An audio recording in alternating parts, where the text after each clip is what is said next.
You've been to the French Open final. Your breakthrough, at least standout result at the beginning of your career, was on grass against Venus. You've been very solid on the hard courts. Is there a slam in particular that you go, I think that's, if I'm going to get one, the first one might come here, there, or where? Well, I don't know. I mean, everyone, I'm like, I think this is the first one. So I don't know. I mean, obviously now going to the French, I do have a lot of confidence on the surface. But I'm not really thinking about that. I feel like, in the past I was, and it gave me some like defeats that I feel like I shouldn't have lost, maybe more so my head. So going in now, I mean, I feel like, everyone could be the one, but I think I have to just take it a match at a time and just feel it out and enjoy it. I think when you focus too much on the destination, you don't enjoy the journey there. So now I want to focus more on the journey, and if the destination gets there, that's great.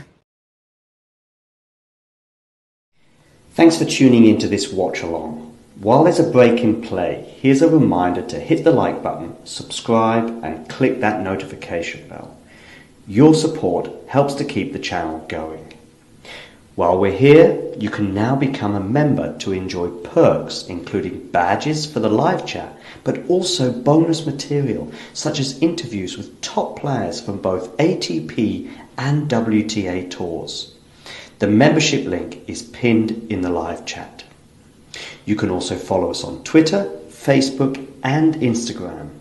So whether it be serves or volleys, forehands or backhands, serve bots or drop shots, we've got you covered. Whether that be via our website, talking-tennis.com, where you can read features and interviews from our top writers. Or if you prefer us in audio form, you can subscribe to our podcast on Apple, Amazon or Spotify, or wherever you get your podcasts from. Remember, we offer you wall-to-wall coverage via our regular watch-alongs, magazine shows such as Nick's WTA Weekly or Damien and Mario's ATP version.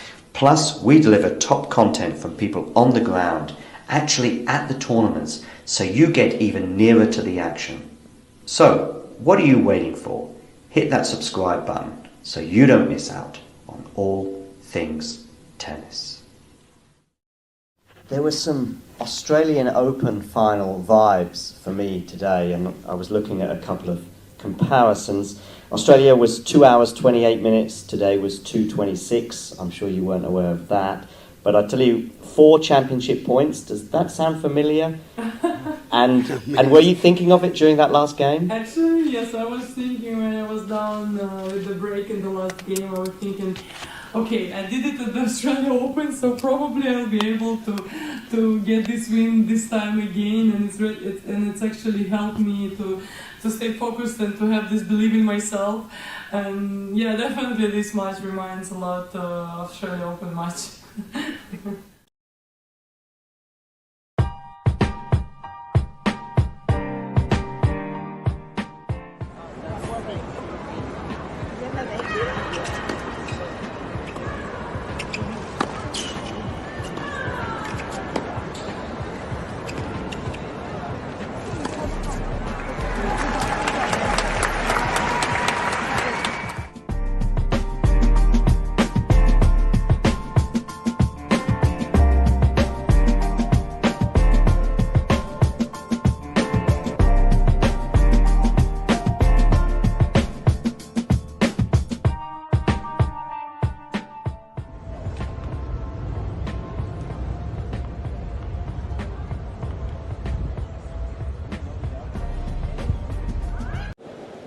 Ready. Play.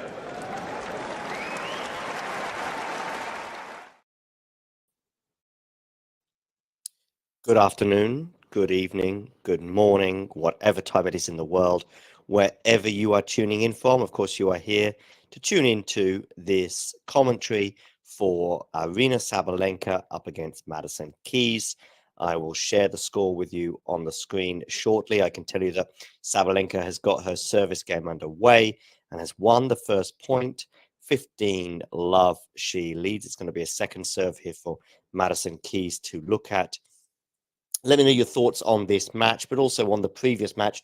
Of course, we saw Coco Gauff winning her match earlier against Karolina Muchova. John's in bed, lol. Yes, indeed. I'm just chilling out here as we look at now. It's 15 all. Let me get the score up for you on the screen, by the way, because that is, of course, what we need to help us keep abreast of things. 15 all right now on the Sabalenka serve here. Who is the favorite for this match? I would probably argue the favorite is Sabalenka, Damien. Yeah, it's pretty obviously Sabalenka. It doesn't mean that she has to win the match. The last two slam semifinals that she played, she lost, and both were chokes. We probably can say that. However, yeah, I like her matchup against Keys. I feel like Keys, when she plays someone who just is also a power hitter, but just sort of out hits her. She hits maybe a little more heavy. She can struggle against players like that. She just isn't able to dominate the play as she usually is. I think it might be a similar match as we saw from Sabalenka against Kim Zheng, unless there is that nerves factor, but that could very well be a case for both players. I guess at this stage of the event, everyone can be nervous with the opportunity ahead of them. I just think that for me, the Sabalenka narrative in terms of getting anxious close to the finish line has not been put to bed entirely, but certainly I need to see another 4 or 5 semi-finals in a row, because she had 4 in a row, I think it was, before winning her 5th in Australia, albeit against Magdalena. And we've got 2 break points here for Madison Keys, so it's Keys who started the match better anyway. And what a ridiculous forehand to get that to break. Yeah, really flat over the net. Yeah, low net clearance. I love Ghosty's little humor flexing here. I think he said something yesterday before a women's match, which made me chuckle and is still making me chuckle again. Yeah, but still, for me, yeah, Sabalenka, she's the warm favorite. Amazing second serve from Sabalenka to save one of them, though. Second serve ace, yeah.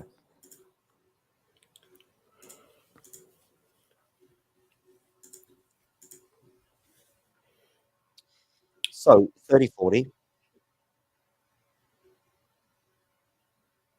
If anyone in the live chat, by the way, has any information about the climate protester from earlier, do let us know. If you hear any chitter-chatter from the streets of New York as to his whereabouts, and or even just some news bulletins that give us some updates on his situation. Yeah, he's probably taken on to Sing Sing right now.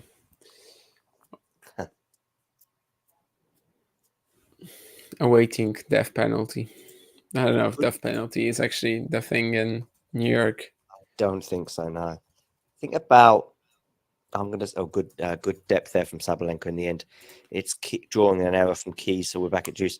I think the death penalty, I'm going to say, is still in existence in about 13 states, something like that. But I could be wrong. Ghosty must be all over that. If Ghosty's not over that, then no one will be. 2004 is when it was outlawed in the state of New York. Sounds quite recent to me, that.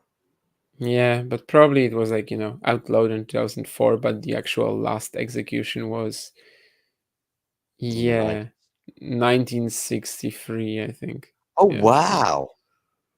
Okay. There we go. There you go, tuning in to Talking Tennis, and you get the death penalty. That's not the punishment for tuning in to Talking Tennis. I mean, you get the death penalty discussion. Okay, we've got another break point here for Madison Keys. She seeks to unlock her opponent.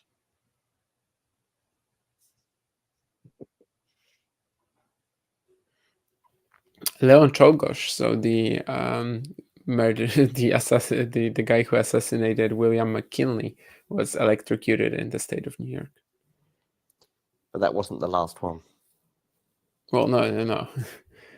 Definitely not. Keys is hoping to Ooh. execute her return here. Let's see if she manages on the Sabalenka. Yeah, With a it's funny tickets. that you said that because she does Doesn't not have to. Yeah. Double fault, Aryna Sabalenka, and we've got a break of serve already. So first blood for Madison Keys. 1-love, she leads with a break. Are we now just gonna have to see every single every single match that Coco Gauff wins now? Are we just gonna have to see thousands of tweets about that video when she dances at Arthur Ashe in 2012?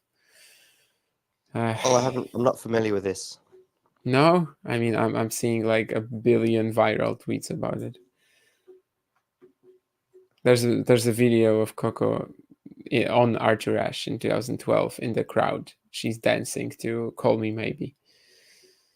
Okay, I'm sure I'll come across it in the next few hours. Yeah, Okay. it's funny when you see it once, but I cannot look at it anymore. Got it. Love 15 now on the Keys serve.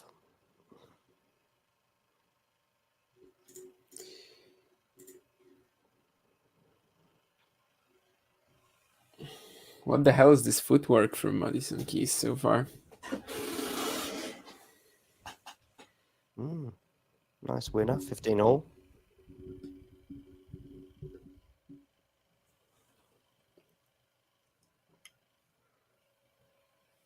Some thunderstorms I heard have been suggested in New York for the next couple of days, so we might see some roof closing action.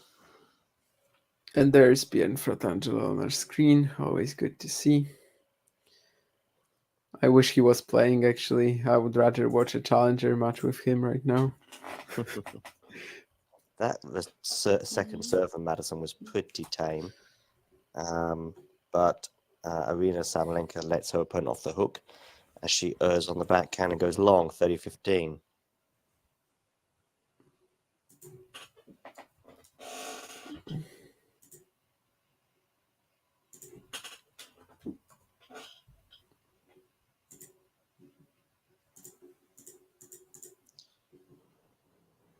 Max is pulling for Madison. Well, good start for your girl today. Is Sabalenka going to punish her for that? Yes, she is indirectly. 30-all.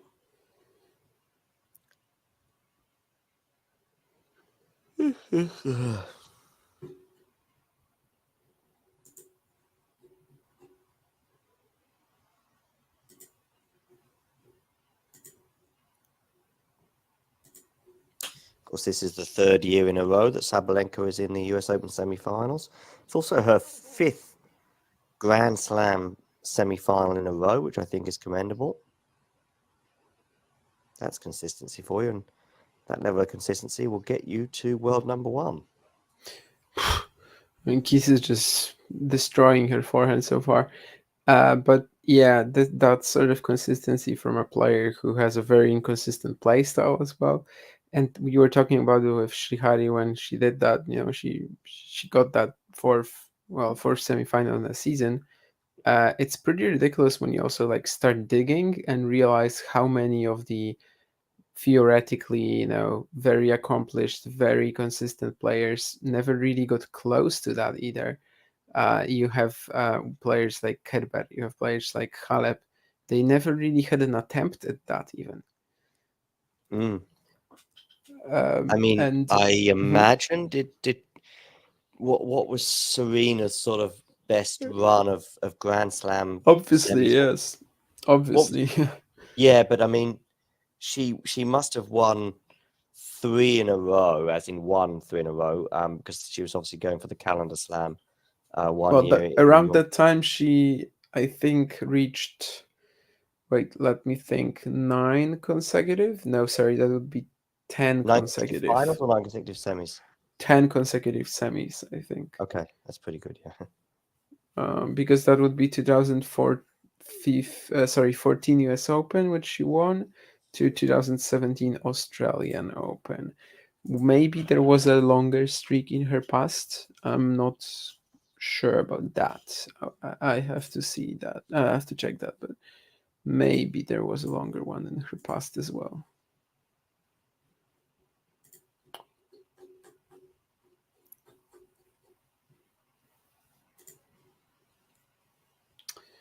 Doesn't seem like it though.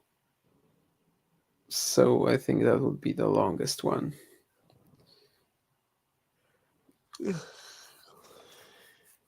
Backhand winner there from Sabalenka, 30 love. It, Yeah, oh, so Serena aside, I can't really think of someone in the last 2 decades who might have done 5 in a row, like 5 semi-finals. Sharapova, maybe? No, don't know. yeah, I don't think she really had the consistency for that, you know. I believe that I read that she is the first European player to do this since, maybe Justina now. I can check that. I can check that as well, but I think it was maybe Justina now who did that in like 2000. Sorry, like the sort of all four. I'm not talking about all four. Well, I'm not talking about 5 in a row, but like all 4 in a year. But actually, if we just not count the Australian Open 2007, which Anand didn't play, she actually had 7 in a row. Okay. But I think because she didn't play it, right? She gets a pass. Yeah, I mean 7 that she competed at in a row. Yeah. Yeah. So she had 7. Sharapova had 4 in a row, just not in a consecutive year. Like not in a year. I mean, not in a single year. Okay. But she did have 4 in a row. 2006 Wimbledon, 2007 the French. At the Yeah. beginning of her career, she actually had very consistent results. It was just later on where Yeah. she got a lot more patchy. Either way, 5 is impressive, although not so impressive as her start to this match in terms of the fact that she's already a breakdown. Was the Wimbledon match straight sets? I don't really remember. Which one? Sabalenka Keys. Yeah. 6-2, 6-4. Keys was 4-2 up in the second and then lost 4 games in a row. There was a question in the live chat. We'll talk about Medvedev in a second. We'll do that at the changeover, I think. Keys here now getting about to 40-30. Nice, fairly easy volley for her at the net.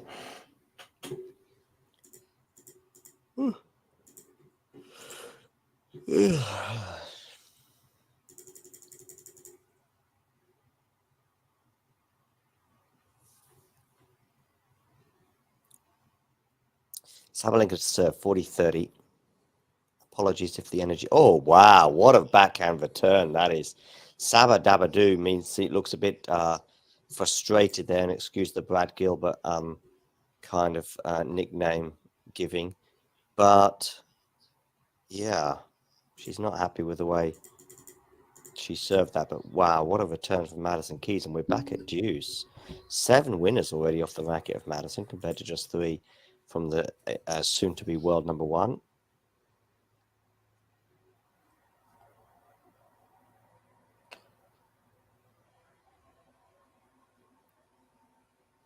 Second serve here from her is into the net. So we have another double fault. She's going to change her racket. The expression "bad workman blames their tools" springs to mind. Maybe she broke a string though. Yeah, I know. Yeah, I'm not saying that isn't justified, but do you have that expression in Poland? A bad workman blames his tools. I very rarely use it myself these days, because maybe your tools do suck. Maybe your tools are rubbish. So yeah, fair enough. You might be a good workman, but you can't tell Picasso to paint something with a hammer. Oh, she's hurt on the forehand. And we've got another break of serve for Madison Keys as she races into a 3-love lead. Oh, if you put some paint on the hammer, I guess it could work.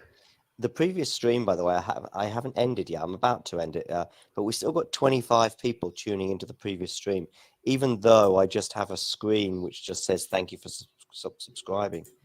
But still, 25 people are quite happy just to stare at that. I imagine that's 25 people that are probably maybe a bit like me. They've had a few beers and they've just fallen asleep. Yeah, but what if they just think that maybe the next stream is also gonna be there, and Maybe they're waiting. and They're waiting You think for. they're still waiting? I don't know. We've yet to catch up because we've got 22 people right now tuning into this stream, but 25 people would rather than listen to our commentary for Key Sabalenka. They'd rather tune in to or just watch. Thank you for subscribing screen. But yeah, maybe, but I don't think so. I think people are just. By the way, do you know what Naomi Osaka has on her press? I mean, on her not press, but obviously not press. But do you know what she has on her accreditation for the U.S. Open 2023? Like in terms of you would have press potentially, and what does she have? 2020 winner, 28 double time, twice winner. Yeah, past champion. Oh, okay, past champion. Okay. And I think she gets a lot of. I think she gets a lot more access than we would. Yeah. Yes. That's an interesting tweet from Steven from that guy from the Slice whom you mentioned. Knew American tennis is in a very good place. Hate to say that as a Canadian. Wow. I mean, I'm surprised with the strong word used. Is it really that painful to admit that American tennis is?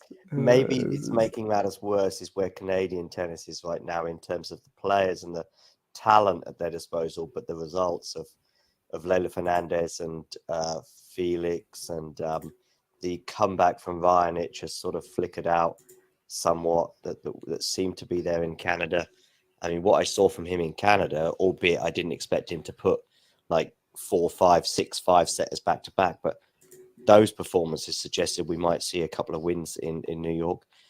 Who else am I missing from Canada? Shapovalov, of course, injured, but even pre-injury, the undoubted talent that the boy has is it's not providing any results right now. Who else on the Canadian side should I be mentioning? I think I've mentioned everyone. Anyway, just to sort of rub salt into the wound. Alejandro Tabilo.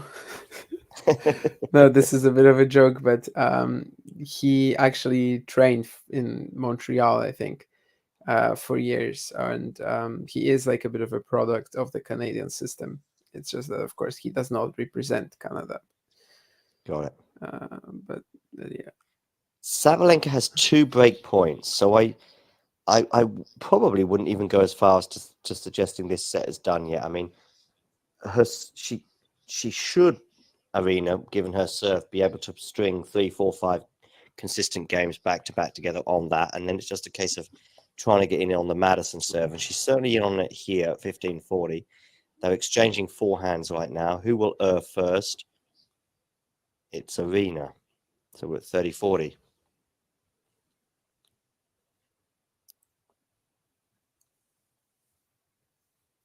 This game will go a long way to deciding who wins this set. I mean, 4-love with a double break is. Oh.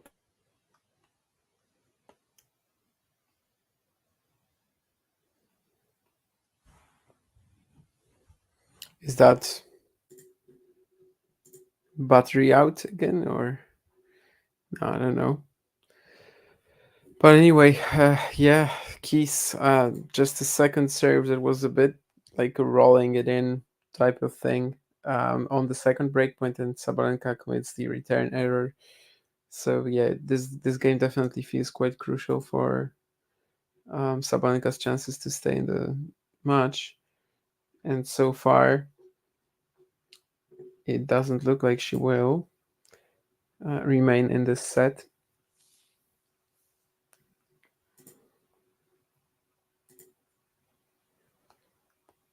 Can Keys clinch it right here?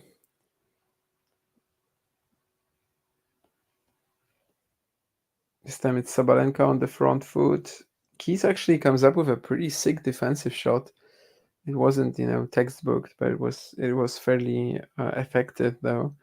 But Sabalenka is still clutch in this rally and manages to eventually force the error. 12 shots, longest rally, and by the way, with the way that these girls are hitting, 12 shots might as well be our longest rally of the match, honestly. Yeah, that was a good defensive shot from Keys. 21 minutes on the clock and deuce in the fourth game. Good first serve for Madison. She's hitting the ball hard today, and it's now advantage Madison Keys, so we've got another game point.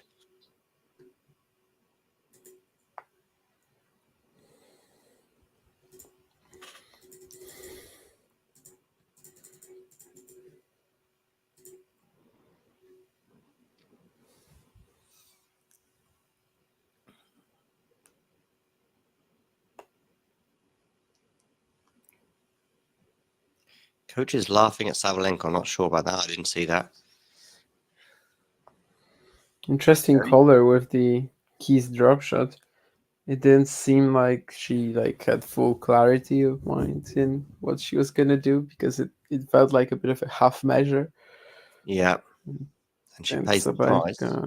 Yeah. It was like she didn't fully commit to it, which is weird because how you can say that, but I don't know. There's just something about her movement, her body language there that kind of showed you she wasn't really fully certain about playing that one, and it was nowhere near good enough.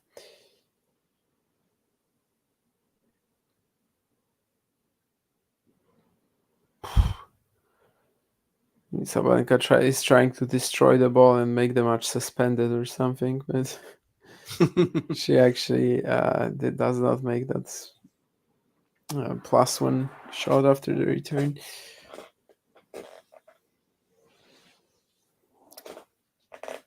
This is the sort of play that I guess she was really excellent at also against Zhang.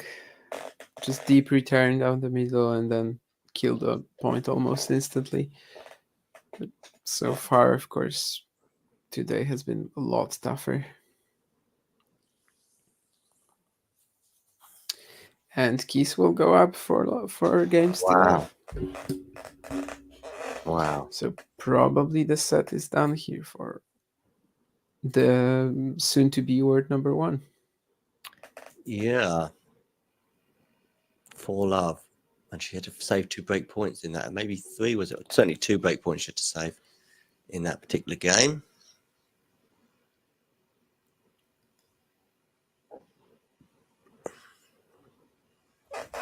Did not see the beginning of the match panning out like this, that's for sure.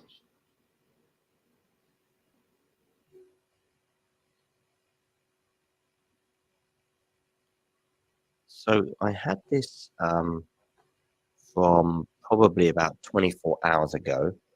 I do need to update it because we are much closer to 1,000 than that. Oh, is that a forehand winner for Madison?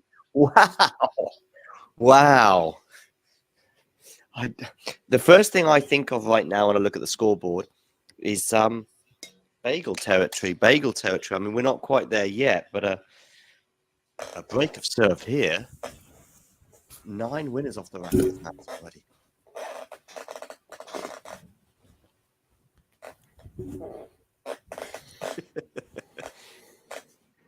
For those of you just tuning in, make sure you hit the like button and do not forget to subscribe. Hi, Peaches. How are you doing? Great to have you on board. Please do hit that like button on YouTube. I think we reached about 50 likes for the previous video. Okay. First serve from Aryna is into the net. We are at 15 all now. She would hate to be bailed. What is happening? Madison is feeling it today, as that return suggests, and then that next forehand suggests. She's just so loose in a good way, you know? Yeah, the next forehand was definitely a great example of the power of suggestion. There you go. 15-30.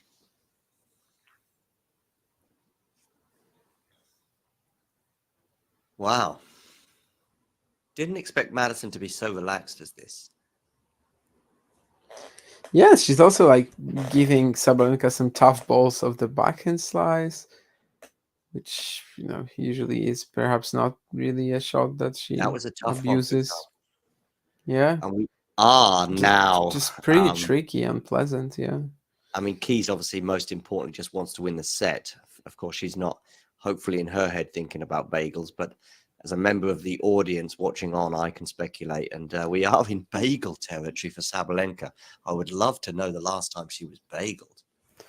Yeah, I mean, it wouldn't be anything wrong to think about bagels as in the food, but bagels as in 5 yeah. love. And Sabalenka right now is shell-shocked. And to some extent, so am I.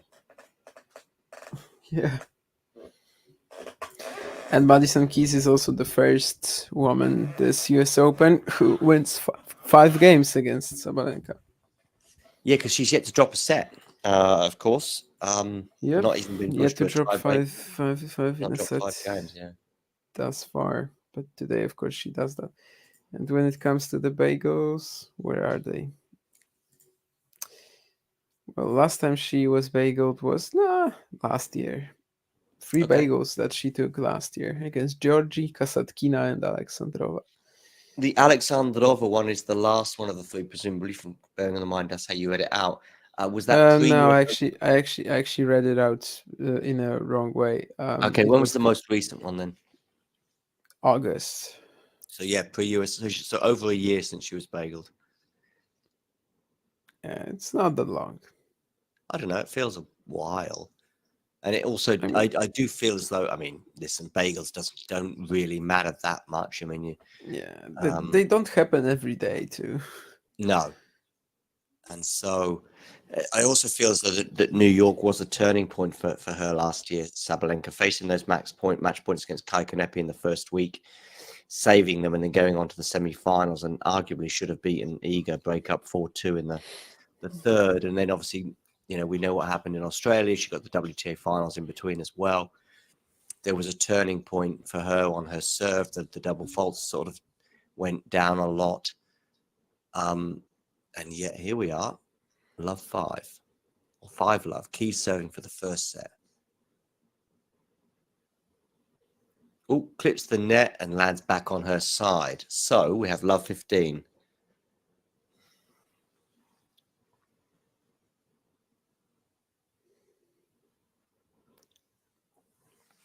I have no idea who Angejo is, or Angejo is, Peaches, or what he's selling.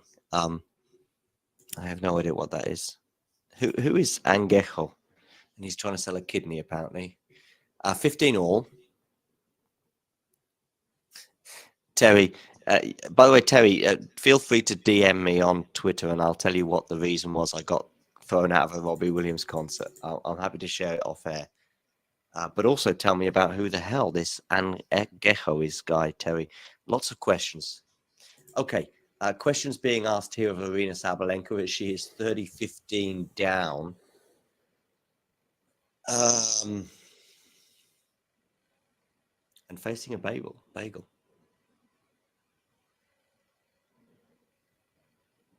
Sabalenka not winning many points off her first serve is a surprise. I mean, she's just not winning any points in general. No, 40-15 now. A 1-2 strike there. First serve from Keys, and then a forehand winner, making it her 8th of the match.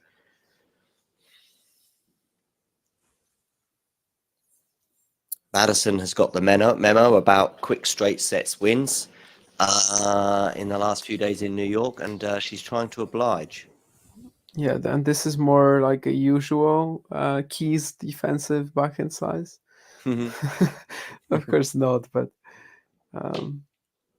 it's usually not as effective as we saw it in the first 3 games.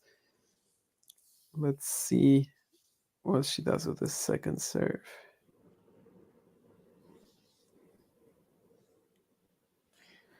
Oh, she's not going to be forced to work hard for this point, so It is a set. bagel. Yeah, officially. a bagel indeed. And Aryna just wanted that set to be done with, I think. Is she going to the toilet? Maybe, I don't know. 6-love. Madison Keys wins the first set. I think I had Aryna to win this in straight sets, so I certainly didn't see that coming. Long way to go yet. I can easily see her coming out firing and being a bit more comfortable in the second set if she can repeat anything that she showed in the previous matches. I mean, Aryna did have, in my opinion, not a bad run to the final. In Burel and Burridge along the way, Kazatkina, who I just think is just bread and butter for her, the way that those two players play. You know, Kazatkina's rally tolerance might be one thing, but Sabalenka's another level. Yeah. Qinwen Zheng could Qinwen Zheng could come out there fighting, but it's her first Grand Slam quarterfinal. So anyway, she drops her first set of the tournament, and yeah, she's going to have to wake up pretty quickly.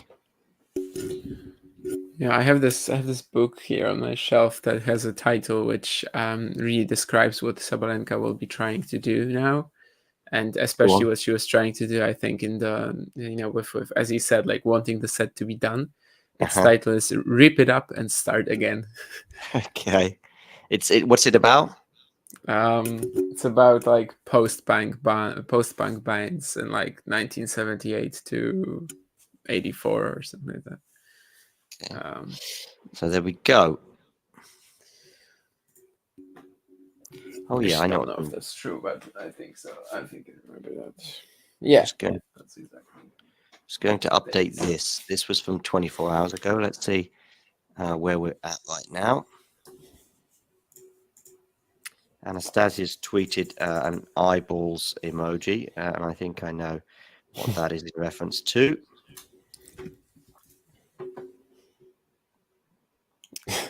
Another tweet that I just saw in the same manner is just woke up and saw the first score. What the actual you know what? Yeah. I already cursed this stream. I'm gonna refrain from another one. I will be back in a half a minute. So just 50 more subscribers before we hit the 3,000 mark. So thank you for all of you for tuning in. Please do hit that like button and hit the subscribe button. Let's see if we can make 3,000 before the end of the tournament. We're not far off now. Will Sabalenka make the end of the tournament? Will I make the end of the tournament? I'm drinking my final beer of the day. Also, let me know in the live chat what you are consuming. Madison Keys there just staring into the distance as she waits for Aryna to return to, ironically, the arena.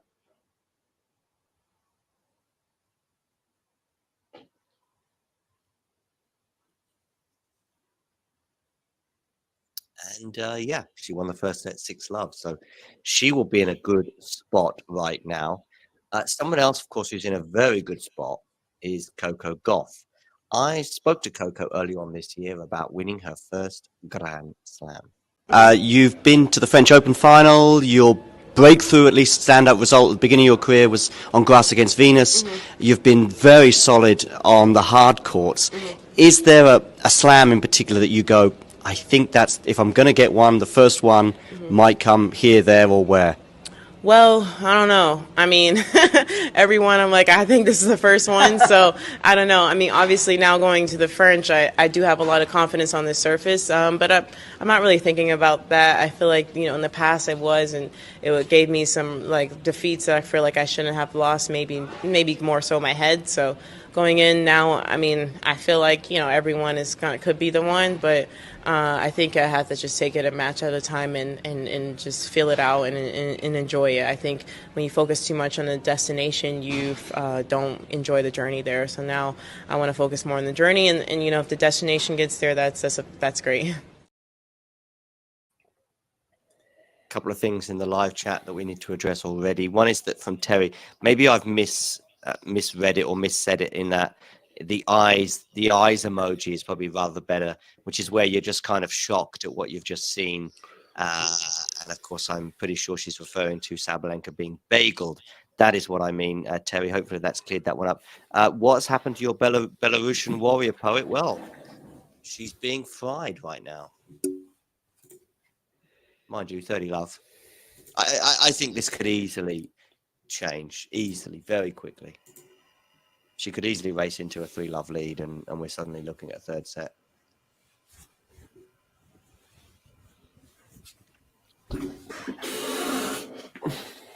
But something's got to change. But it could also change down the other end of the court. These unbelievable winners that Keys is hitting just need to a couple misfire, and particularly if we get close to the finish line. I mean, don't forget Sabalenka's yet to win a game, although she is looking pretty good in this game in particular, and she has 3 game points. There's a reaction from Sabalenka after winning that game as well. Seems a bit more sarcastic than when, for example, Kaja Juvan won the first game against Świątek. When who won the first game against Świątek? Sorry, Kaja Juvan. Okay.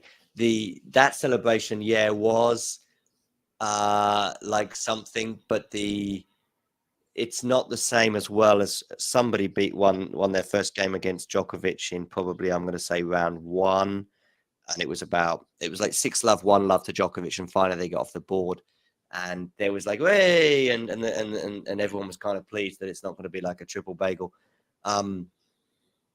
That celebration from Sabalenka was like, well, maybe I've arrived. Let's see. Maybe now it's Sabalenka's turn to start killing some forehands, because she is... That's it. There is your warrior poet, Ghosty. There she is. I don't even know what a warrior poet is. Me neither. And why is Sabalenka considered one? But I will trust Ghosty with this one. The word is warrior. That's the word that I'm focused on. She's not a warrior there on the return though. 15 all. I have a friend who's Belarusian though, and he is a poet. So, but I don't know if he's a warrior. I don't know if he's a warrior. Probably not. I wouldn't call him a warrior. Keys ace. I think it's the first one of the match. 30-15.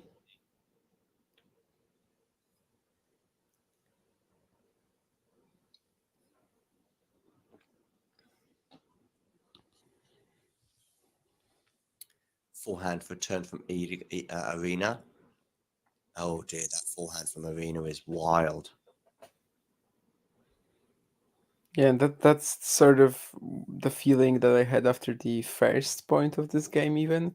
That, like, this is faster than she usually tries to hit her forehands, right? Like, this is a bit more than she usually goes for. I think she's just sort of been put into an uncomfortable spot by Keys, and you know how well Madison has played in the first set. And right now she's just sort of just trying to out-hit her, whatever happens, whatever is possible. And I don't know, maybe it will work. Maybe it will work out, but that's gone long for Madison. So 40-30. More questions about the racket and changing it appear to be on the horizon. She's changing it right now, but rather than going to her bag by her chair, she's actually changing with the coach nearby. So I wonder if there's a string tension alteration as well. There's an ace, I think. If not an ace, then certainly an unreturnable for Madison Keys. She has held, and we're at 1 game all. It is an ace, yeah, and it's like a 150 kilometers an hour first serve too. Incredible spin on that kick there. There was a lot of spin on that, yeah. It's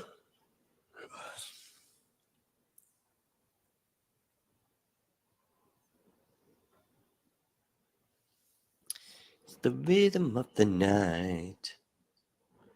Backhand return there from Madison is very good.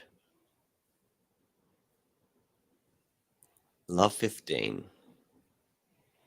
John has just gone from slightly drunken to Moderately drunken. But did you not see the comment in the chat? Ah, okay. That's why. I mean, yeah, it was still a bit abstract, but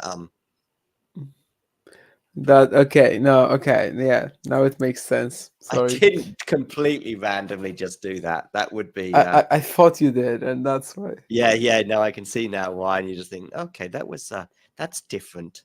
Not heard that one on the stream before.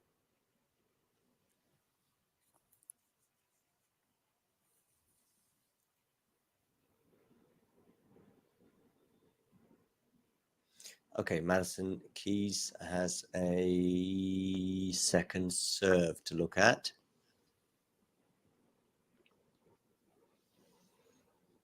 I might have to erase the John tipped Sabalenka for the title banner pretty soon. In the same banner, I highlight your tips of Iga and Jax of Pegula. Pegula, great player. I still think he went big on her too early. I know she won a 1,000 recently and did okay last year at times, but Honestly, I feel like the consistency of high seeds on the women's side is really, while it has improved, it's really not that huge. Also because of best of three format. So generally speaking, whenever there's a chance of a final like Świątek Sabalenka, it's not really all that probable. So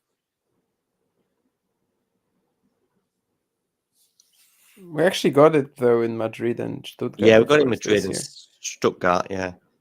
but not in the WT, not in the slam, not at the slams. Yeah, that's true. Sabalenka and Swiatek haven't played at a Grand Slam yet this year. Yeah, so their last meeting at a Slam was in New York a year ago. Okay, 40-15 here for Sabalenka.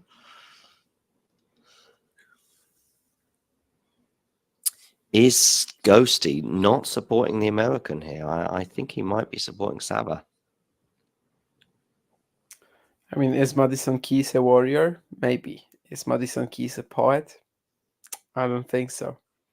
So, and she's not Belarusian as well, but she's American. So Ghosty's decided to go to make a dash to Costco for the second semi-final. So I don't know if that means that Ghosty's not watching at all and he's just relying on our commentary as he wanders around Costco. Anyway, 40-30. Backhand return here for Keys. And that's a backhand that's gone long from the warrior, the Belarusian warrior poet. Is misfiring right now, and it's deuce.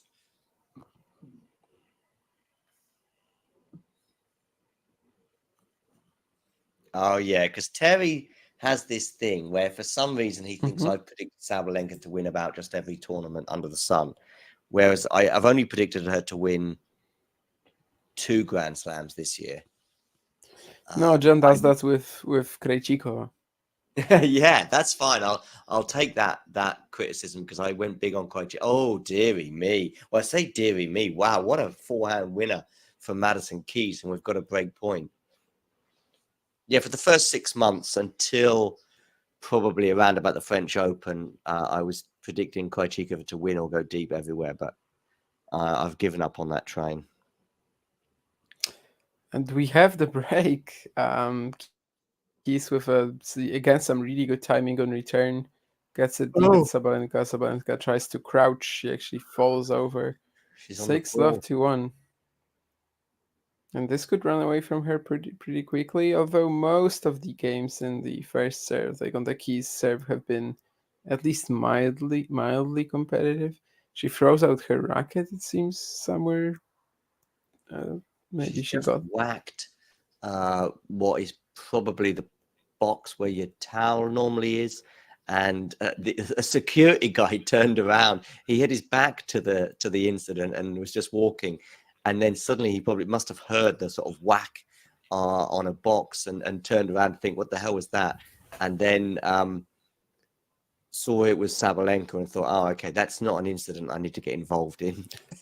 I think the police must come soon and take her out of the stadium. Take her out the stadium. Yes, exactly. Yeah. Andy Summers, Stuart Copeland, and Sting. I mean, Phil Collins played at the US Open. Couldn't Sting I was play there. at the US? I was I there know, when he yeah. played. Yeah. Couldn't Sting play at the US Open? Yeah. What would the theme be? I mean, I'm an Englishman in New York. If Jack Draper was in the final, maybe that could be a pre-match song. I don't know if Jack would be inspired or overwhelmed by that. Of course, tell you what would really upset people is if Sting sang that song ahead of an Andy Murray match. That would really get the Twitterati going. Scotsman in New York. Could work. Is there a famous women's tennis player with the name Roxanne? Do we have any Roxanne on the tour? Not that I'm aware of. Yeah, me neither. Not even a Roxy or a Roxette. Of course, the Roxette, the band, Swedish band. Yeah, Roxette. Roxette would actually order another band, but Roxanne, I feel like could order Sting. Although after all, it is a song after about a whore. So. Oh, is it? Yeah. Didn't know that. Nice backhand winner there from Sabalenka, 15-all.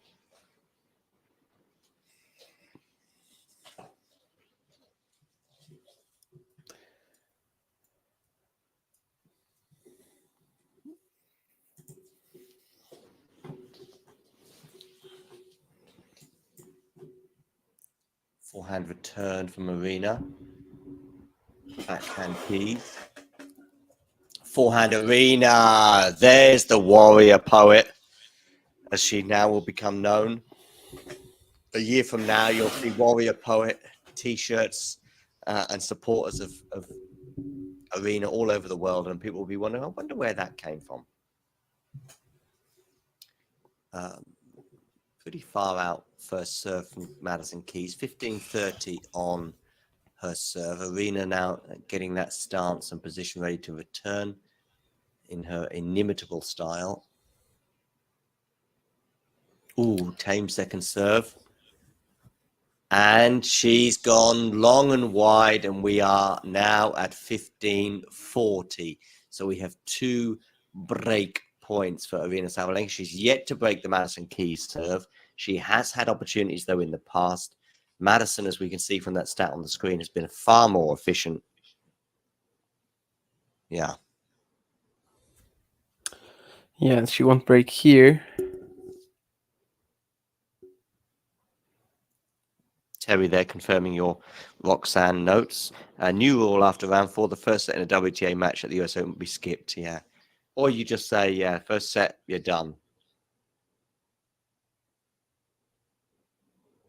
Could just say first to 4 games. I mean, really, that would have been enough.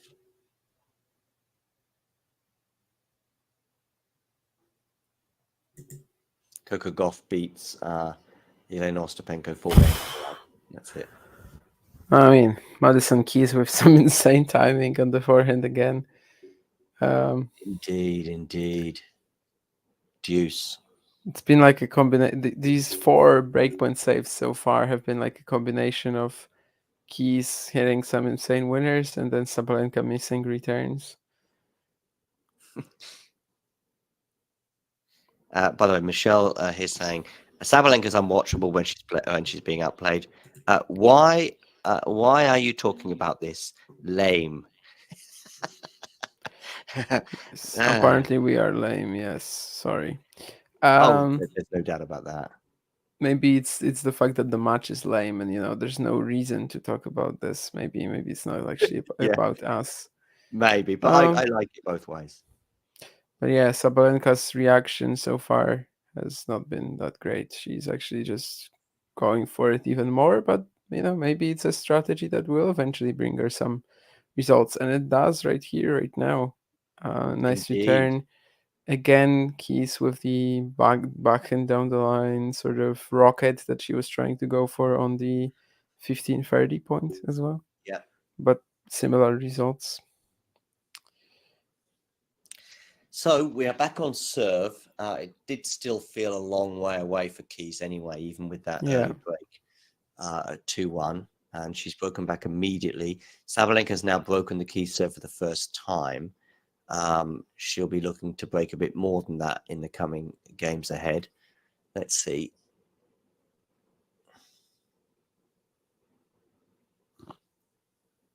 Are we going to get sort of a 6-love, 6-7, 6-7 defeat for Madison?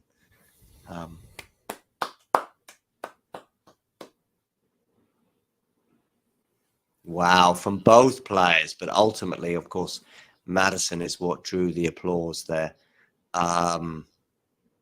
Wow, that was a great point because there was sort of 3, 4, 5 back-to-back. I mean, even the Sabalenka retrieval and making Madison work even more for that was pretty cool.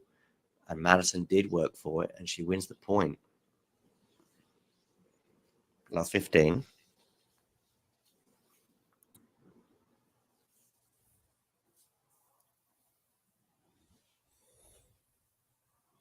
Serve down the tee.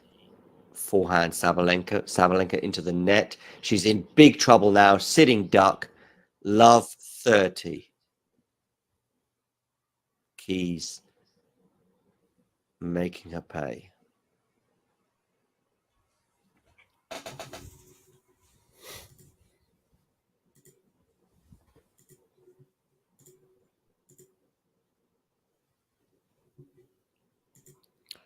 Yeah, it is to hit harder than Keys, and usually that's actually gonna work. You know, that's how she's winning these matches against like the other power hitters, but yeah, not here today so far. And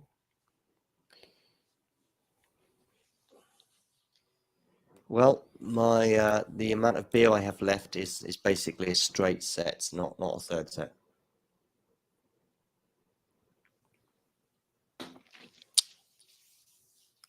4:15 in the morning here in Lisbon. Backhand return. oh, so you're actually an hour earlier as well. Yeah, right. You didn't know that in Lisbon is the same as UK. I knew that, I just did not think of it. 15:40 after Sabalenka dumps a forehand into the net. And it's 1 step forward, 2 steps back at the moment for Aryna. It's always a bit weird that Portugal is there, but that's how I know it because it surprised me a few years later, a few years ago. What? That return is actually in too. Wow, the return of serve from Keys is arguably the return of the tournament of a first Aryna serve. And we have another break of serve, and it's 3-2 advantage Madison. I mean, she's Yes, painting. Spain used to be the same as well, but they changed under Franco. Okay, so that's why, because it doesn't really make sense for Spain and Portugal to be in different time zones. Yeah. So you had Madrid, London, Lisbon were all the same time zone, but for one reason or another, Franco changed it about 100 years ago, maybe a bit less. So Spain shifted, but it does make 100 years ago. That no, a bit less than 100, more like probably. Yeah.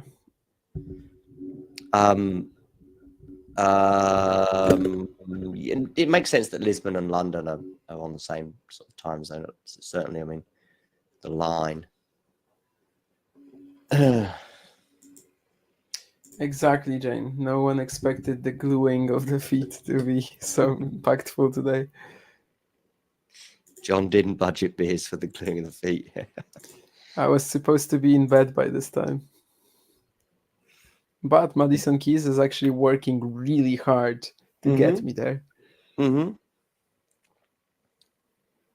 In tennis, sometimes we end up pulling for a player to get things done.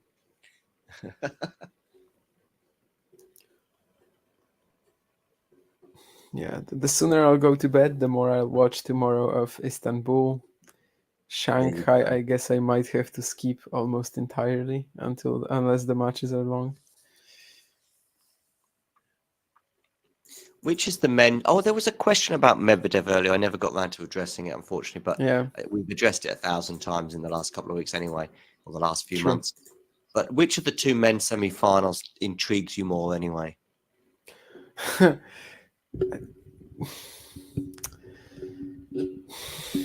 I want to say Djokovic Shelton, but it very well could be that I enter that match. I watch the first 3 games, and then it's gonna, like, all the intrigue is gonna be Disappear. off already. Yeah. Mhm. That is the one that intrigues me, probably. The word intrigue more, but it could also be the one that is the huge letdown. I mean, they both Yeah. could be letdowns, but And I told you how I feel about that Alcaraz Medvedev match. Like, Medvedev is too good to write him off, but it's a brutal matchup. It's a brutal matchup. So I also have like mixed feelings about this. It just feels very it feels uneasy for me to just say that, okay, Medvedev has no shot, literally no sure. shot. No, I get that. And I think Mario tweeted something earlier today with probably that in mind, because he's clearly the 3rd best player in the world this year. That's a good forehand winner there from Aryna, 15-30 on the key third. So, yeah, I get all that. But I also get people, when the draw was made, before the draw was made, but even especially after the draw was made, like, okay, see you in 2 weeks for the final. I get that entirely. And it might still not be the final. We might have a Ben Shelton. I would love a Ben Shelton Daniel Medvedev final. Love it. Yeah. Because if one of these guys progresses, let's say Alcaraz plays Shelton, well, that's also an exciting final, actually. My issue is an Alcaraz, probably Shelton. Yeah, no, true. Alcaraz Shelton could be fun. I mean, if Shelton beats Djokovic, Shelton playing Alcaraz. Yeah, Medvedev Djokovic could also hopefully would deliver. Honestly, Hopefully, and any final would be good from this set. yeah. But You've got the 3 best players in the world right now and a super exciting youngster. I mean, what can go wrong? Yeah. Jane there saying big servers can trouble Djokovic, right? Is sort of a question. Yeah, especially with the leftiness, lots of unpredictability in general. Certainly, it seems like he can trouble him more than Fritz, Rublev, Rune. Sorry, not Rune, but Rud. Rune actually can. Deuce, backhand, just clipping the tape there and landing back on her side from Madison. She was in that rally in a big way, so that'll disappoint her. At 40-30 now is Deuce.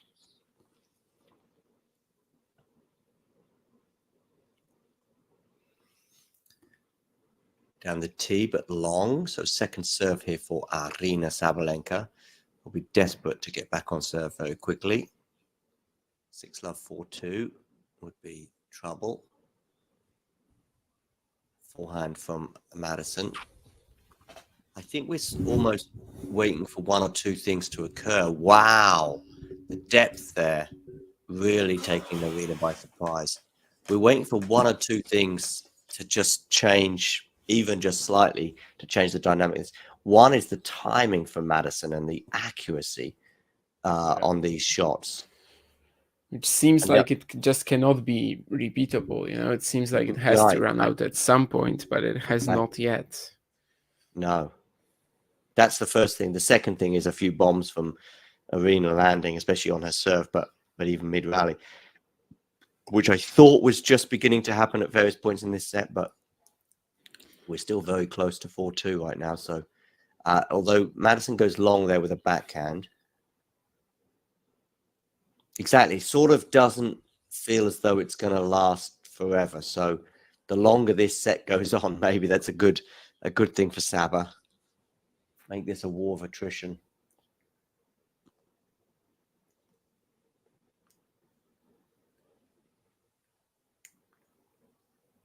First serve goes wide, 103 miles an hour. So that's way off what someone was suggesting she needed earlier. I forget who you said that was. Saba. Gone long on the forehand there. Oh, so all the women this century who reached 5 consecutive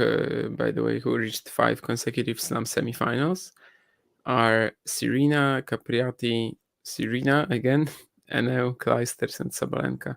But I guess they're not counting that Enel run that I mentioned. So when she was out at the 2007 Australian Open, so they're only counting when it's really 5 consecutive, not 5 consecutive they played.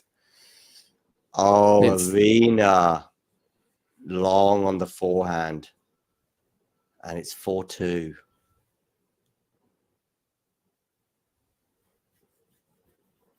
It's 4-2. So there was 5 occasions, but I think there's 4 different players. Am I right? Because Serena did it twice. You said, yeah. Yeah. Oh, I see the biomechanics guy as well that Jack interviewed earlier this year around. I see Lindsay Davenport as well. Okay, 2-4. Sabalenka still not done yet, I don't think, but absolutely just has to hold serve here, or it pretty much is done. Forehand into the net, albeit that Sabalenka was on top of that point really from the moment she served. Forehand in the net from Madison there. 15 love.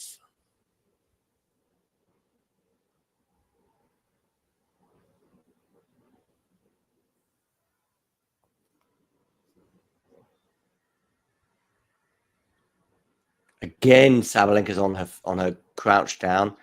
That was the right choice of shot. Didn't execute it perfectly, but in the end, she does win it with an easy volley. So 30 love. That time she crouched down and she got it right, Iga Swiatek-esque. I don't know anyone else on the tour just that crouches down like Iga does and still very much wins points. Agnieszka Radwańska. Angelique Kerber. Okay. Angelique Kerber, okay. Is effectively on tour right now. That's true. Touche. 30 love. Backhand return. Backhand from Sabalenka is good. Showing Karolina Mukova the way with that sort of hitting the ball on the rise backhand cross court. 40 love. Look at Brad Gilbert, by the way, chilling out, looking in it as he should do, just relax. I mean, he's just on his phone, basically. He's probably putting some tweets out there. Sabalenka holds serve. I mean, he's a legend of the coach of the game in coaching circles, and I know he had a playing career too, but he has become more well known for his coaching. It's just a bit bizarre that someone is away from the sport for 20 years and then in coaching capacity and then returns like this. I think maybe 20 is a bit exaggerated because he was with Andy Murray probably about 15 years ago. But yeah, was he really out for that long? I mean, maybe he coached someone or there was a consultancy situation or something, but full sort of this prominent coaching role. Let me see if there's a bio of some sorts for him somewhere. Ghosty's back from Costco, and he wants to know why is Keys winning. Well, I'll say a couple of things. First of all, she's just hitting everything so sweetly and so close to the line that, as I touched on a minute ago, that I don't believe it would be sustainable over sort of 2-3 hours, but we might not go that long. The second thing is there is a little bit of a misfiring from your Belarusian warrior poet. And thirdly, which is not really related to the match, but why is she a Belarusian warrior poet, Ghosty? We need some explanation here of those 3 adjectives, if you like. Stroke occupation, stroke nationalities. Do you know what I mean? Just give me some, flesh this Belarusian warrior poet. Damien, do you want to address this question as well? Why is Keys winning? I've been out why is Keys winning. You know, she has one of her unplayable days. She comes out, blasts every ball, has ridiculous timing on the forehand today. Like really, it's absurd. And Sabalenka has been struggling to find any response to that, other than just maybe trying to go for even more than she usually does. And that, of course, is going to be quite tricky. Keys has hit 20 winners to Sabalenka's 14. backhand return from Aryna is not bad. Yeah, Now it's Aryna goes for it. Oh, yeah. keys though. Wow. I mean, Sabalenka was so far up in that point, and she did everything right, Aryna. I mean, Aryna's smiling. 13 of these 20 winners are forehand ground strokes. By ground, I mean I'm counting ground strokes plus approach shots usually, because I feel like these are also ground strokes. Well, they're not ground strokes in that you're not hitting them off the baseline, but they're also forehand winners, like per se. So yeah, I would say 13 forehand winners out of these 20. That's obviously insane. Madison is just so chilled out there. I mean, didn't necessarily expect it to be this relaxed, but also in tune. I mean, the serves are going great. That squash style shot that I've heard you describe before that ended up being a sensational pass in the end, or not, albeit not a clean pass from her.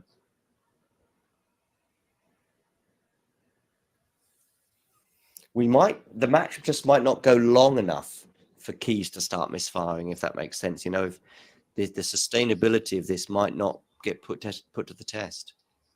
And my beer count may have been Jane just about on the button, as it turned out. If this is straight sets.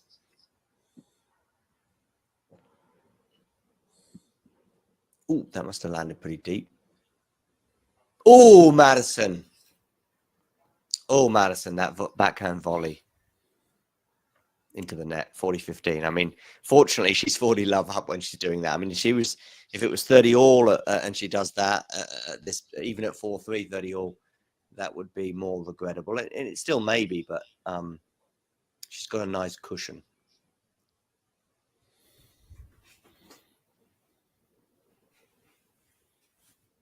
Indeed, the cushion renders that volley irrelevant. She's 5-3 up. This US Open has been a bummer for me, Ghost, he says. I think you and all of us thus far. It was fine. It was not spectacular like a couple of years ago, but it was fine until the fourth round, I would say. But the fourth round onwards has, has let us down thus far. You know, who knows? An incredible comeback here from Sabalenka and two amazing matches tomorrow, and we may have different views. But time is running out for this tournament. Thank God the Lord of Alex Molchan.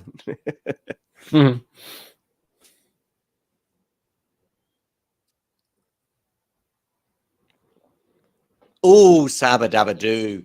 Backhand into the net. Love 15. Right now, Madison Keys 3 points away from her first US Open final since 2017, was it? I think so, 2017.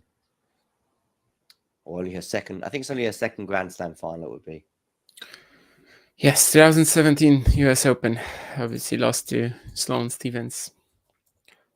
Only won 3 games in that one as well. So. Oh dear. What was it like? 6-2, 6-1?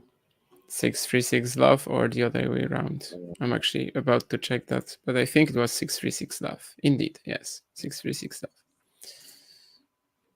Just didn't turn up. I did hear someone, I think maybe Nick said it the other day. Lovely forehand winner there from Sabalenka. There could still be a twist in this match yet. I'm not saying that Keys is not going to go on and win it, but from this point, but there might be a twist or two yet. You know, in a sort of Coco Gauff Mukova way. Peaches, it's looking like that. It's looking like an All-American final, that's for sure. Keys and Sabalenka are almost on par with their first serve speed, top speed at least.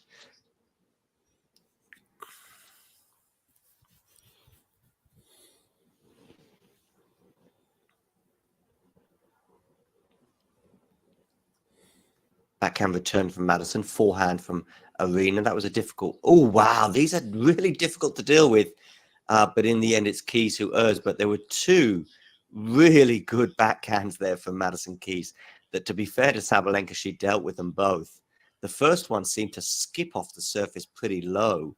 And I was like, wow, Sabalenka's done well with that one. The next one landed almost right on the baseline and had Sabalenka almost off balance. But in the end, it all didn't matter, and it's 40-15. She goes down the tee on the first serve, and she's got a backhand winner that she puts away. Over to you, Madison. Can you serve this out? 5-4 in the second set. As I said, I still think there could be a twist. I don't know if I don't think we're gonna. I don't think we're gonna see like a 40-15 hold to 15, but we'll see. Go Saba playing too sloppy, busy trying to hit out Maddie with power rather than playing smart tennis. Yeah, but that's what's got her here. Yeah, we know that she doesn't really have it, but she's also like not used to being so overwhelmed with someone else's power timing. She's usually the one having that edge. Mm-hmm.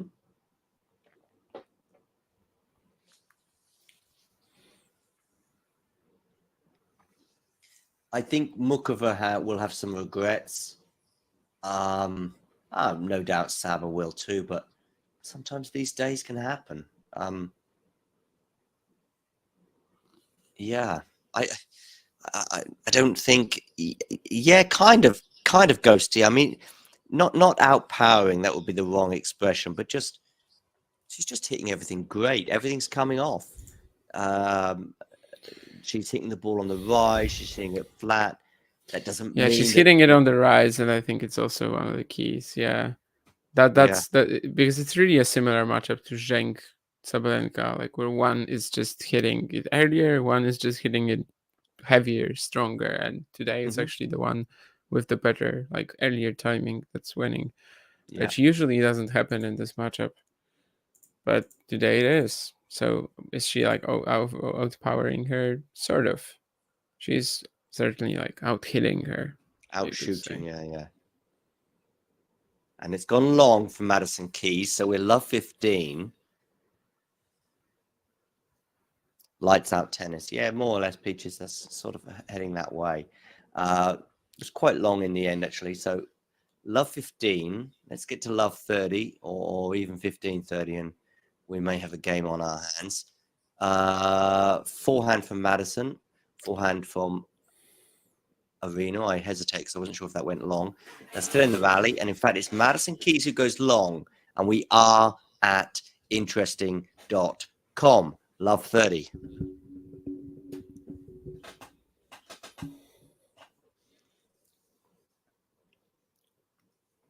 Peach is begging Sabalenka to calm down.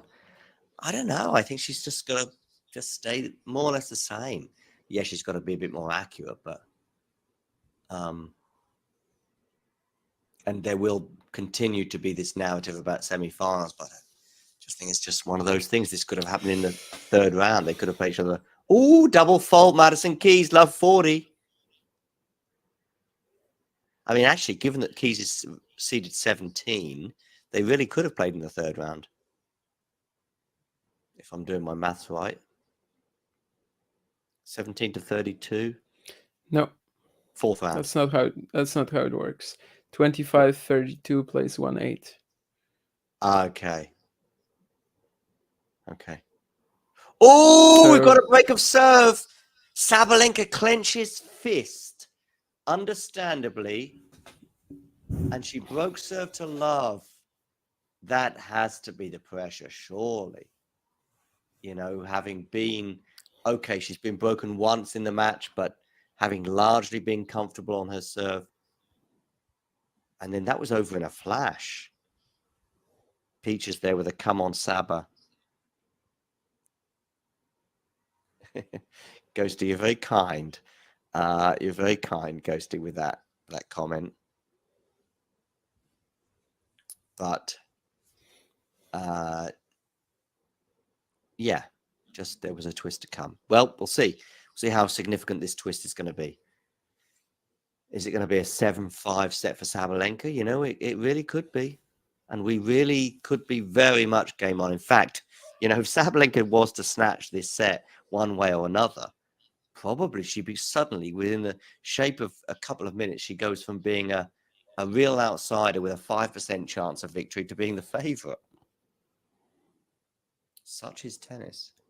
and I then decide to regret my decision to only buy 4 beers.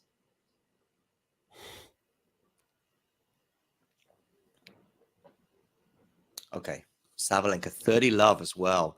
This, comfortable service hold makes sense at this point, but we'll see. Down the tee, but long.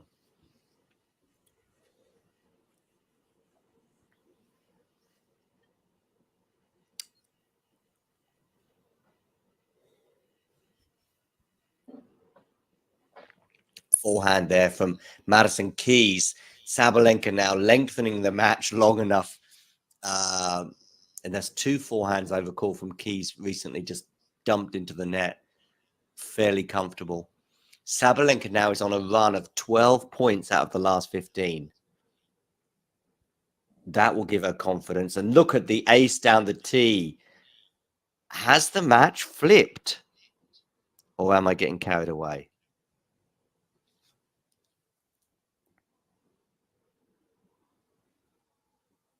Six, 5.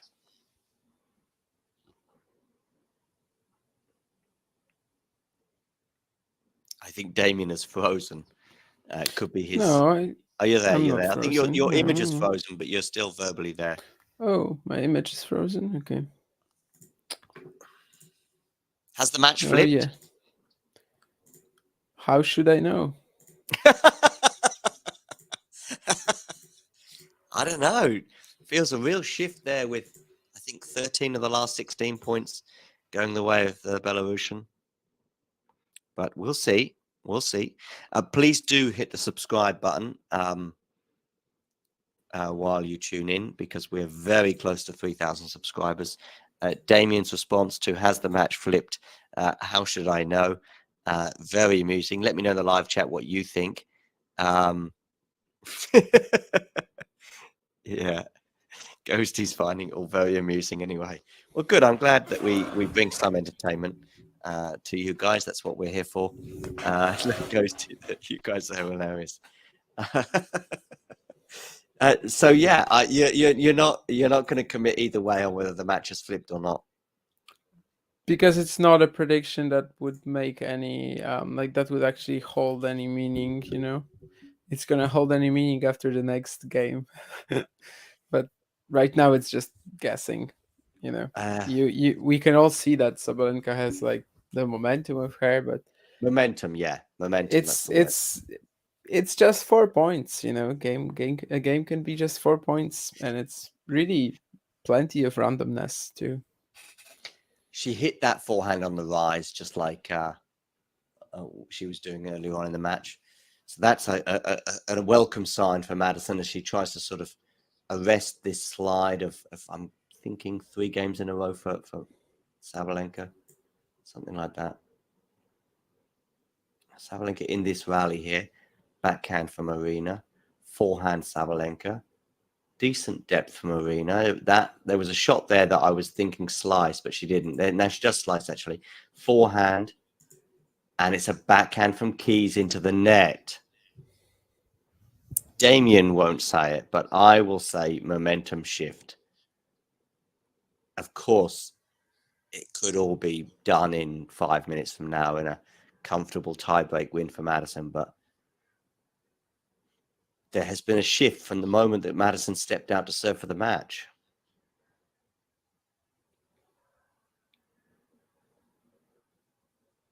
Down the tee is long, second serve.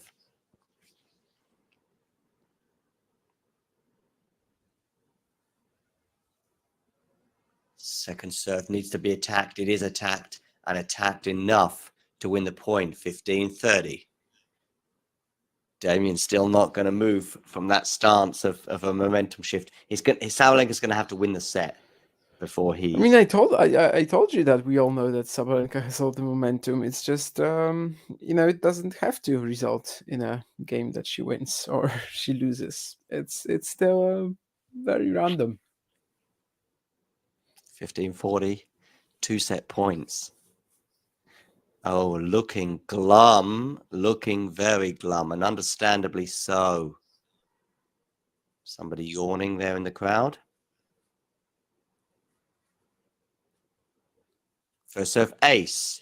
gets an applause from Sabalenka. I don't think I've seen someone applaud an ace. I mean, to be fair, the shortness, if you like, of that serve was very impressive in that it just was short but good, if that makes sense. Oh, and Saba's gone long on the backhand.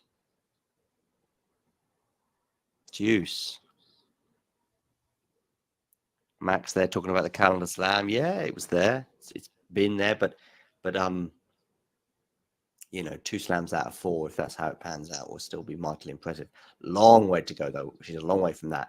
Good first serve there for Madison Keys. Arresting the slide. And now she has a game point to send us into a tiebreak. Her 4th ace of the match. Backhand return. Forehand Madison is good, and she holds serve. Wow, from 1540. Hats off, Madison Keys.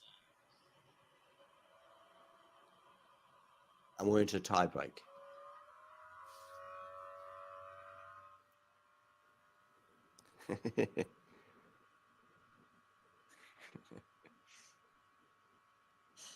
Do hit the like button, and of course, don't forget to subscribe if you are new to the channel. I'm optimistic we're going to make 3,000 before the end of the tournament. We'll see. Sabalenka to serve. First into this tiebreak. Okay, and Keys goes long.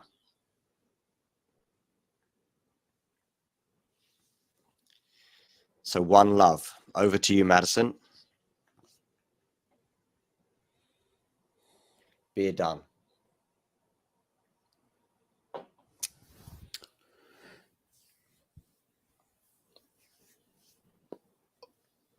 Ooh, that first serve, Madison.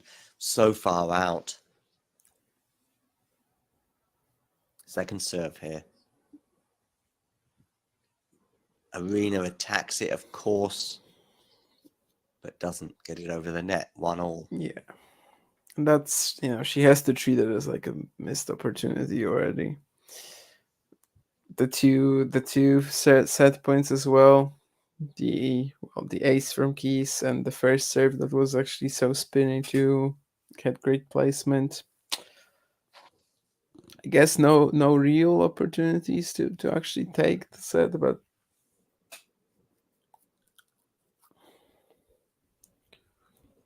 yeah, Madison did really well to get out of that hole.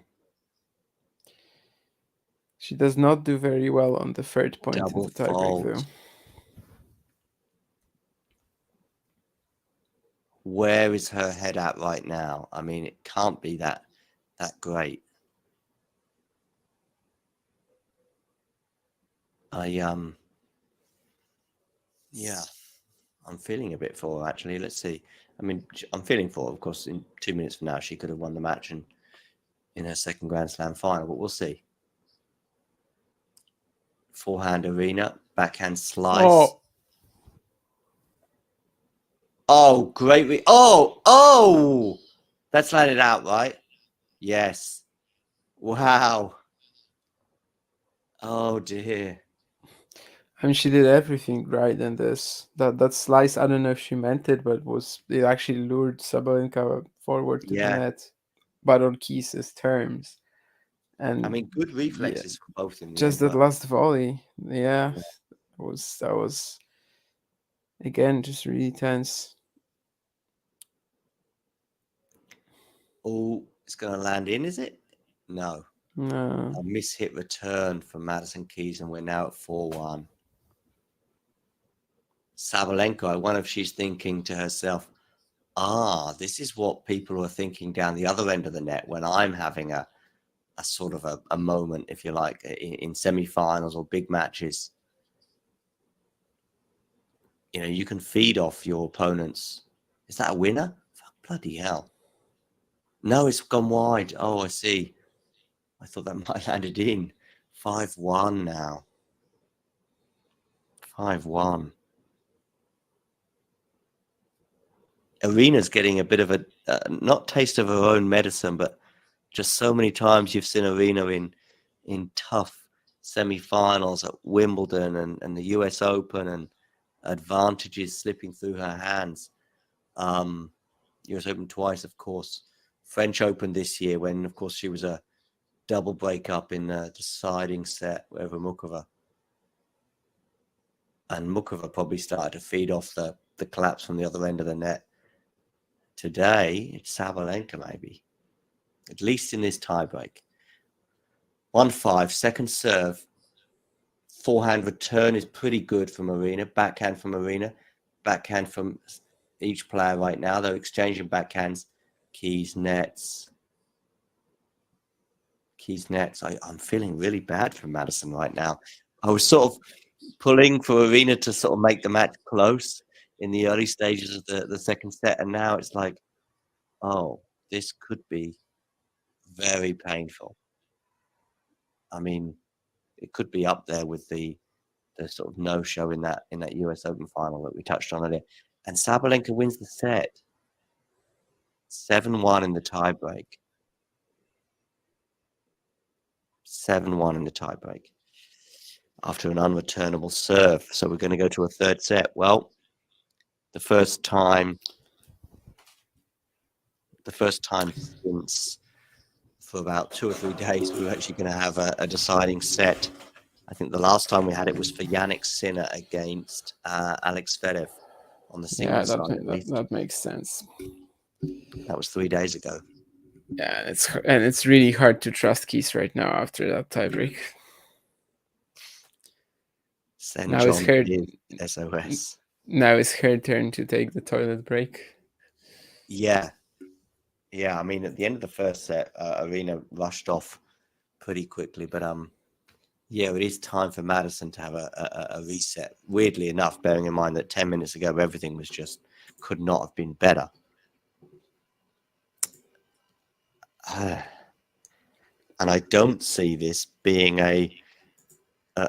I don't see this being like a 5-all second set, but I could be wrong. A third set, but I could be wrong.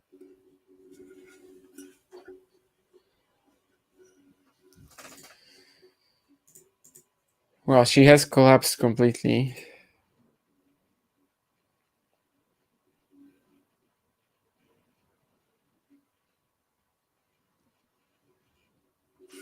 Yeah. And this is where the one slam chance is also coming in. The nerves related to that too. Yeah. She's getting a bit of treatment here on her back, but I hope she's okay. Madison, that is. The umpire, by the way, I remember him from the semi-final of Daniel Medvedev and Stefanos Tsitsipas small cat thing. Do you remember that, Damien, the small cat accusation from Daniel Medvedev towards an umpire? You know, it's as if you asked me if I remember the name of my own father or something. Obviously, I do. No, I just what it is, Damien, is I wasn't sure if you were into the moment. Madison's going off court for what does appear to be a bit of treatment on a back situation, and fingers crossed that she emerges fine from this. No, but I wasn't sure if that you were too in broad. Oh, well, Aryna's going off court as well now. If you maybe been caught up in other moments, and I just found it very, very funny, and I wasn't sure if Damien Kust found it equally funny. I don't really care. You mean. That's what I'm thinking. Yeah, but it's big enough where you have to know it. It's big enough where you have to know it because it was basically impossible not to. So you didn't think it was funny? I don't care. I just care about the tennis. I don't care about what they're talking about. That's what I was hinting at. So when I said, were you aware of it all? That's probably what I was expecting. Yeah, but if something is like that big, right? But do not do off-court stuff. Does that not, like, this kind of thing, doesn't it amuse you? Like, other Medvedev stuff when he's having arguments with the New York crowd. Don't you sometimes chuckle to yourself when you're watching Medvedev interviewed? Chuckle? No, not really. I don't think so. I like the whole BS Russian exchange. But yeah, that was funny too. Yeah. I don't know. I like watching it, but does that make me chuckle? I guess there are simply not many things that make me chuckle. What about comedies? What about films? Like we were talking about Airplane and Naked Gun the Oh other yeah, day. yeah, sure. Faulty Towers, for example. Faulty That Towers, Damien. yeah, I mean, that's maybe my favorite I've TV comedy. known in inverted commas, for a year or so, but Faulty Towers, I did not know you were a Faulty Towers fan. Is that big? Definitely. Is that big in Deepest Darkest Poland? I don't think so. I think it was like reasonably well known. In my generation, probably not at all. Though. Okay. Um, but yeah, I think I watched an episode like a week ago, even. Okay. Wow. Yeah. Recent. Which episode was it? Um, the Germans, I think. Yeah, Damien, I think I know. I mean, I'm not a Faulty Towers buff, but I am. There's just 12 episodes, so it's Yeah, easy to remember them all. yeah. But so I couldn't name each episode off by heart and that sort of thing. But you could just say an episode. There's one with a rat, for example, or rat with mouse. Yeah. I know. There's it could even be the same one, but there's one where he's whacking his car with a branch from a tree. That is at the end of an episode, but I'm not sure that's this one though. I'm not sure which one it is. It's one where he's trying to cheat. He's always trying to cheat in some way, shape, or form to success. And he's doing something by he's getting food from another restaurant or something. Mm-hmm. Yeah, this guy comes at like late in the evening, and he wants basically the chef is already gone because the chef had to leave, and he doesn't tell the customer because the customer gave him like £20 or something, or actually maybe dollars because the customer is American. And he wants a Waldorf salad, and it's a good episode too. Yeah, we're fresh out of Waldorfs. Yeah, exactly. Yeah, that's a quote from that episode. When Basil has no idea what that is. Yeah. There's also an episode, and by the way, some of these are crossing over where there's a guy who's at the bar and he orders the same round. Let's just say it's like a whiskey and Coke, a small beer, and a glass of wine. And he's still asking for it like 20 minutes. And I think it may be the closing line to the episode. Yes, that's the first episode, I think. And yeah, there's this whole, because this is the one with a thief who comes in and poses as a lord, whatever, Melbury or something like that. Melbury or something. Yeah, Lord Melbury. Yeah, and then Basil chases him around, and yeah, as you said, the closing line is literally that guy coming in from the bar room to the reception and saying whatever, I can't remember, whiskey, I don't know, I can't remember. There's like 3 drinks, I think, because he's with his wife and someone, maybe his kid, I don't know. Yeah, exactly, yeah. Maybe the kid is on the whiskey and Coke. Anyway, Madison has returned to the court with a fairly heavily strapped thigh. Fingers crossed it doesn't affect her too much. We will see what probably would be even bigger concern for her and her fans right now is to know how heavy the burden of being up 6-love 5-3 will be weighing on her shoulders right now. Of course, serving for the match as well.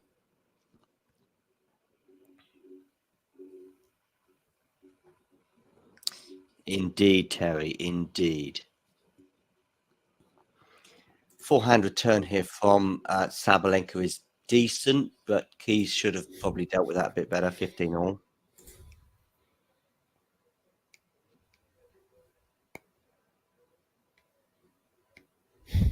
Boney Yen, Brown Girl in the Rain. They have By the Rivers of Babylon. Yeah, wow, that added in. The only way you can do that was do a moonball. Oh, Madison. 15:30. Apparently, John singing is enough to make me chuckle. I've just seen a great video that also made me chuckle, where there's a caption, serving out the match and winning in straight sets against New World #1 without choking, ? And then there's Sloane Stevens and Madison Keys, and they both say, no, not me. It's like I don't know. I guess it's like one of these joint videos when they ask them, I don't know, which one is more likely to do something or whatever. Blackadder Ghosty, I love. Although I know that Yeah, comment yeah. I like Blackadder a lot. Yeah. Yeah. There's a bit of Edmund in you, Damien. I feel you are a bit that from series 2, 3, and 4. There's an Edmund to you somewhere. I think. I say 2, 3, and 4. He transformed from series 1 to then the other 3 series where he was kind of similar.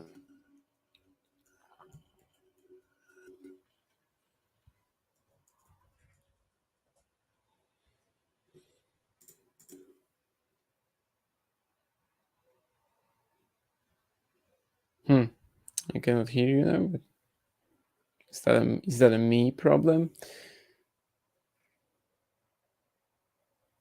I guess it's not a me problem. So anyway, guys, we are currently at 30-40, and Keys has to save this breakpoint, which kind of feels like she has to do it in order to keep herself in the match. She does indeed, as Sabalenka misses a backhand cross court. Not too far long, but a bit long. Yeah, I don't think it's a mute situation for John. Yeah, indeed. I don't know what the problem is for John, but he surely will be back with us pretty soon. In the meantime, while I was checking on that situation, Keys won the next point at deuce. Pretty comfortable on this backhand +1 cleanup. It's not a tough shot, but you still need a certain degree of composure to make it, which would be good for Keys to have it right now, because obviously recently we've seen her produce a bit of a weird patch of play here, and she actually gets the first game, so that's good for the match for sure. And John is back. That was the internet that time. That was a big hold for Madison from what was a really tricky point at 30-40. Absolutely, and this is good for the match. This is the only real chance that we still have. Yeah, it's not good for sleeping and chilling out and recharging batteries, but yes, for the spectacle indeed. On this date in 1985, something happened. I didn't get a chance to read what it said below, but something happened, guys, on this day in 1985. You'll be pleased to know.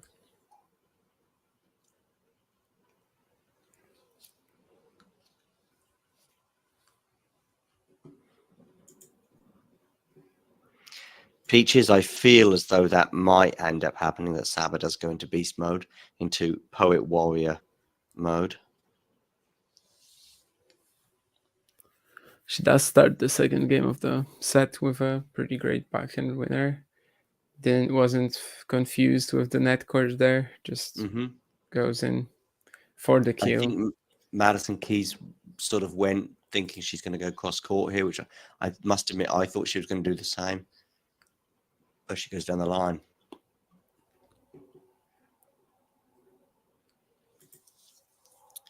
Martina, who won doubles, John? Yeah. Martina Hingis, Martina Navratilova, Martina someone. Trevisan, yeah, I was just thinking Trevisan. 30 love here on the Sabalenka serve.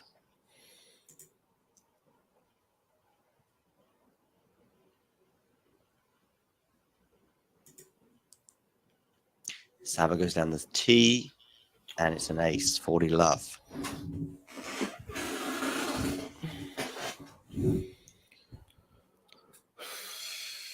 What, Terry? She won the match in 1978. Sorry, you've completely lost me, Terry. Martina Navratilova won the doubles in 1978. Well, yeah. She won a lot of doubles titles. Were you talking about this? I don't know. No, I don't think so. Unless that's being aimed at somebody else called John. Well, maybe. There could be a John in the live chat for all I know that I just haven't seen in the last couple of minutes. I mean, if I'd just said, just as we went off, I mean, as we went off air, we were talking about Blackadder and the IT crowd. If I went off air by saying, well, Martina Navratilova never won a doubles title, then that would make sense. Oh, okay, Terry. On okay. the screen. Okay. So on this day, I was quite happy though, just to close it with something happened on this day. I was more than happy to leave it at that. Yeah, Ghosty. I mean, the first set and a half, Keys was definitely returning extremely well.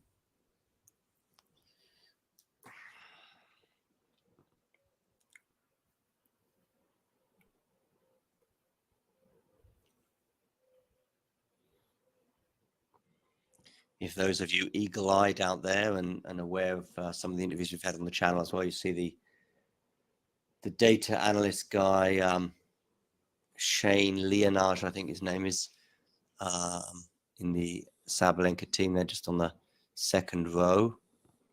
40-30, second serve here for Sabalenka. Down the tee. What a good aggressive second serve from Aryna. She's got to be favourite now, Damien, for this match. Can you at least commit to that? Yep.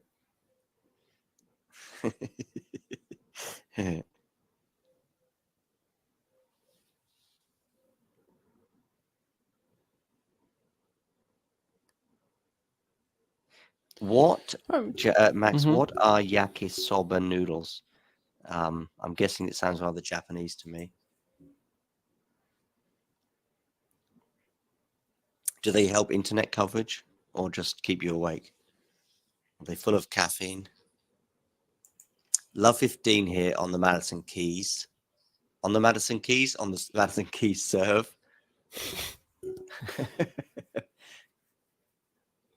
Maybe it's a good thing I've run out of beer. 15 all. Maybe it's actually the effect of the beer already coming off. Maybe you Yes, desperately maybe I'm dipping. Yes, you desperately need more beer. Yeah, I need more beer to maintain the level. Maybe Madison Keys needs something similar to maintain that level from the first set and a half. As she goes down the tee, it's a good first serve. On the forehand, she comes into the net, doesn't put away. Yes, she does put away the volley, actually. I thought she hadn't quite done enough with the volley. Anyway, 30-15.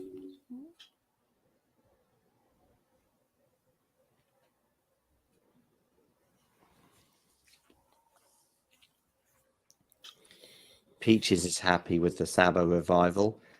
I think Ghosty will be happy too.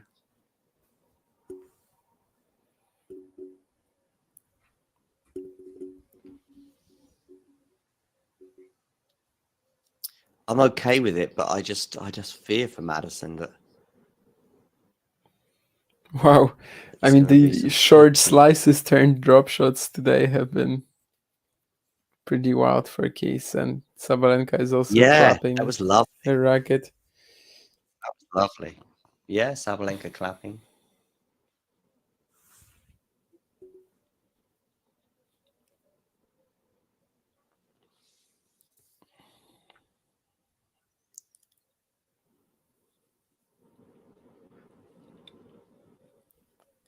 We're creeping up the subscribers. Another couple of signed up. 3K by the end of the US Open. Oh, I'm very confident of that. Even if we ease up, we've now just got 48 to go. Yeah, but it's just like what, 4 streams left? 3 days, 4 streams left. Yeah. Yeah, because I won't do, of course, after today. Today was the last first serve. What I'll probably do, maybe starting tomorrow, but certainly Saturday and Sundays, I'll just chop up the post-match analysis and put that into a separate video. hopefully I'll be getting Craig O'Shaughnessy on the morning of the men's final, doing a sort of 5-10 minute video for us. So, or at least an interview. I mean, he's not going to be responsible for putting a video together, but I'll be interviewing him probably on Sunday morning, and therefore he's in New York actually, so that'll go out at some point on Sunday. But yeah. That we'll get over that 3,000 line. I'll be very surprised if we don't. It might even be tomorrow. We'll see. Keys painting lines. Yeah, well, that's pretty much what she was doing through most of the match, and what she was still trying to do, I think, during the couple of games where she just slipped at the end of that second set.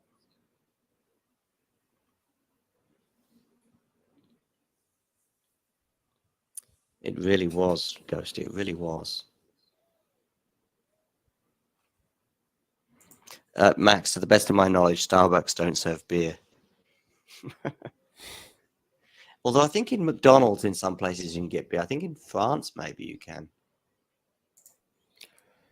Just joined, says Jane. What happened in the first set? Honestly, Keys just overwhelmed Sabalenka completely. Was finding ridiculous forehand winners, very early timing, and she had no idea what to do with that. Aryna Sabalenka did. First serve what? First serve percentage? As in first serves in? No, that's nowhere near true. 71%. Still pretty high. First serve in 71%, and maybe he's talking about first serve points won. That's nowhere near close either. 60%. If for those of you who can just about see, I have a bottle in my hand. It is water. I can confirm.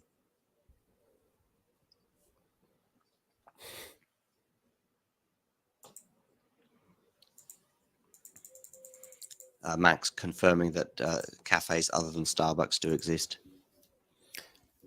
So Starbucks doesn't sell beer? No. Why do people come there then? Because they want milk and coffee. Oh, you don't drink coffee at all, right? No. Doesn't drink coffee, doesn't drink beer.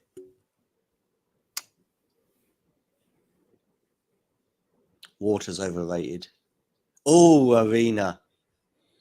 I mean, it was a tricky pickup, but anyway, 40-15. I don't know if water is overrated. I would actually say it might be underrated even. Okay. It's really one of the best drinks out there. If not Water, the best. with or without gas? Without. Although, I have to say that recently, last month actually, at the Challenger in Kozerki, I kind of started liking water with gas. Yeah. For one reason, because it kind of feels like a different sort of drink. Like it feels like you're drinking something, more fancy. And when I started coming to the press office there, we had like a whole I guess a jug with filled with sparkling water. And initially I was like, I don't really like it, but then I started enjoying the experience. You get this cup of it and you're like sort of just maybe slowly tasting There's a it, and vibe. like, There's a vibe. yes, and with regular water you're just sort of draining the whole cup instantly. Yeah, right. So I kind of enjoy sparkling water now. Before that event, I used to be like, no, only still for sure. Yeah, no, I've grown into sparkling water over the years, and now you sort of feel as though you're actually consuming something. I've done periods, for example, when I'm not drinking, and I've gone out in that time. He's feeling the pressure. Is that guy? What's his name? Who Jack interviewed? Ooh. Biomechanics coach. Yeah, that's right. Yeah. Biomechanics coach. I'm just actually googling Sabalenka biomechanics. Yeah, I do And the not first thing that remember. pops up is Jack's interview, even on Google, and his name is, I'm going to say Brian, but no, Gavin. Gavin McMillan. It's a very Scottish sounding name, but I believe he's American. Anyway, there he is. He looked very anxious in that little caption. And maybe he'll be Yeah. feeling a bit more anxious after that smashed situation.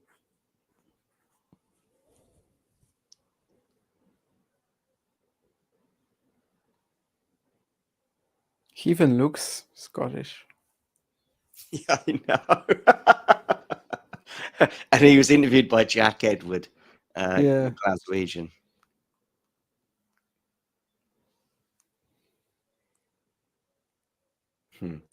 40-15 now.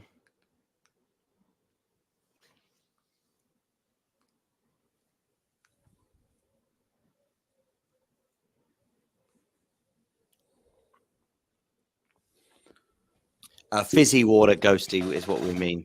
Sparkling water, whatever. It's just that in many languages or places, you sort of say water with gas. Madison Keys has indeed held, so she's steadied the ship that was certainly rocking at the end of that second set. And my suggestion that we won't be getting to 5-all is looking a bit shaky right now. Yeah. 3-2. I think I have to commit murder.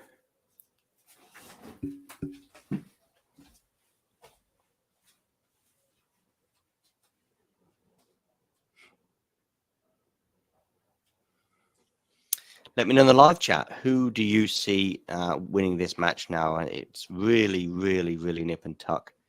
I still would favour the momentum and Sabalenka, but 3-2 is obviously a nice advantage for Madison Keys. We'll be back in 60 seconds. Thanks for tuning into this watch along. While there's a break in play, here's a reminder to hit the like button, subscribe and click that notification bell. Your support helps to keep the channel going. While we're here, you can now become a member to enjoy perks including badges for the live chat, but also bonus material such as interviews with top players from both ATP and WTA tours. The membership link is pinned in the live chat. You can also follow us on Twitter, Facebook and Instagram.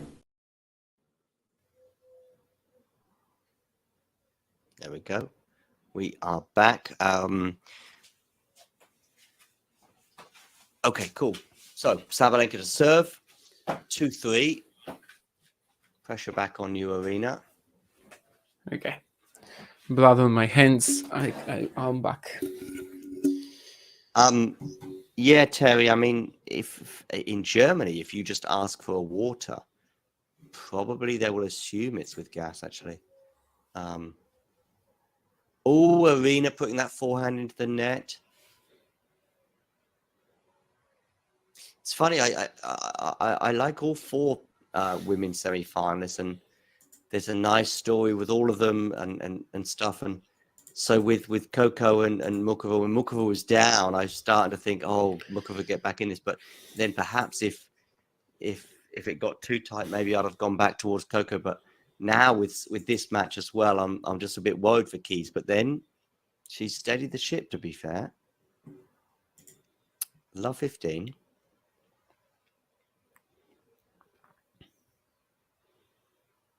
Backhand return for her in a deep position. Backhand now to the forehand of Aryna.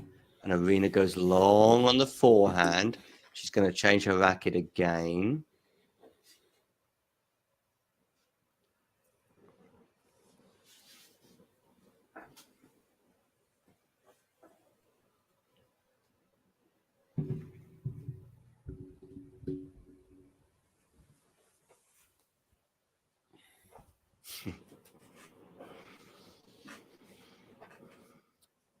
Deepest, darkest Poland is not looking quite so deep and dark right now. Yeah, already I see a sun. It's well, the sun outside my window. How many suns do you have in Poland,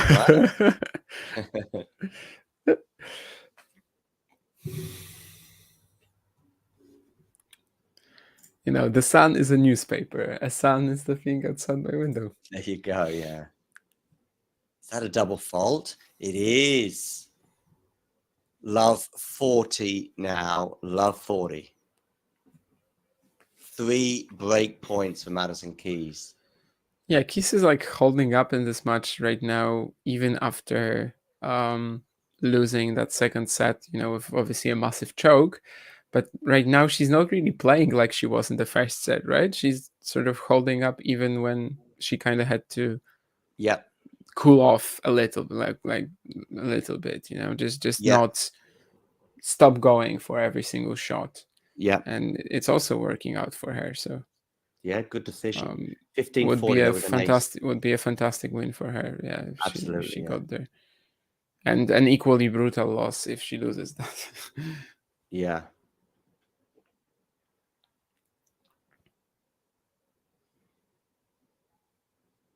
And Madison Keys breaks because Sabalenka goes long on the forehand cross court.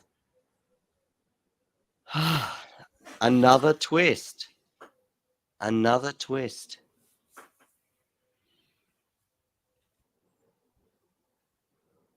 Is it the final one in this semi-final story? It might be. Yeah, so it's not like the collapse that could have happened with her just going for shots and then misfiring. She sort of just went, you know what? The last couple of games of that set didn't really pan out that well in order the tiebreak, and just sort of had a reset and just went, I'm just probably going to take it a little easy at the beginning of this third set. And anyway, she leads 4-2 now. Whatever. Forehand return goes long from Sabalenka.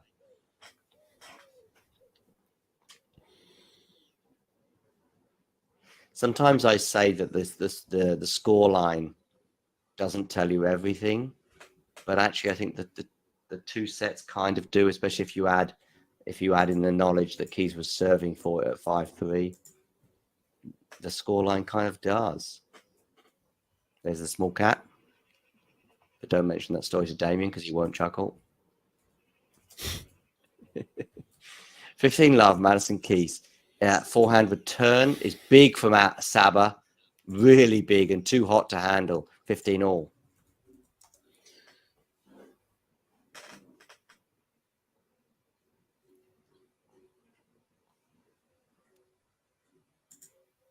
The loser, so the runner-up gets 775. That's the loser of the semifinal. Oh, okay. And the runner-up gets 1.5 million, and the champion gets 3 million.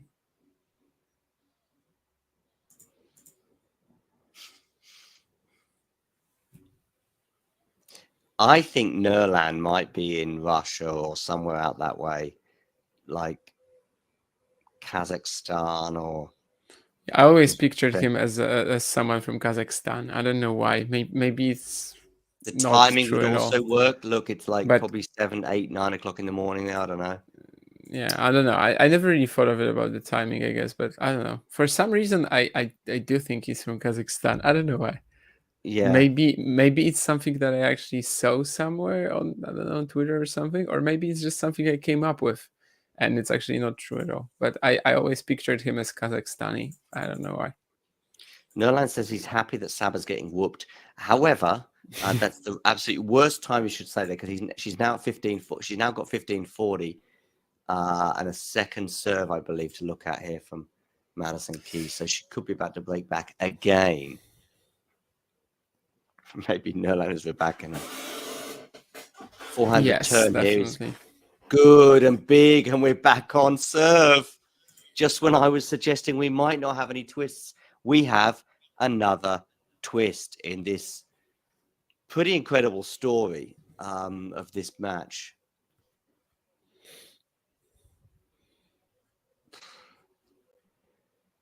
This has had everything that all the other matches didn't, basically.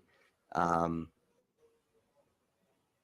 think for Sabalenka, if she does emerge the winner, it will probably go down as a gritty win because I think she has been short of her best so far today. For Madison Keys, if she doesn't win, oof.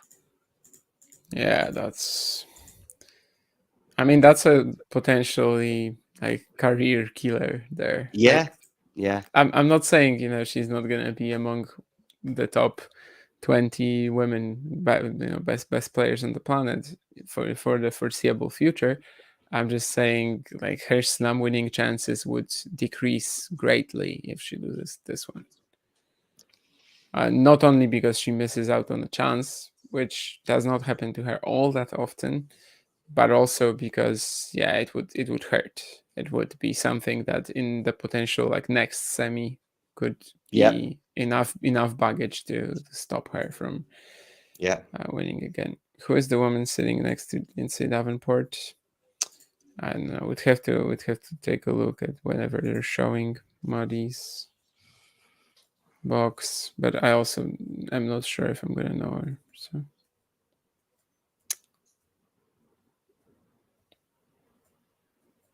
I'm trying to I'm not find sure. I'm trying to find a I've seen glimpse Lindsay at the. Davenport several times, but I've never seen. Yeah, Davenport. I've paid attention to as well here, but I'm not sure I've seen. Okay. That's the Sabalenka box. Which way is this match going? 3-4 double fault Aryna Sabalenka. Yeah, I just don't know who that is now.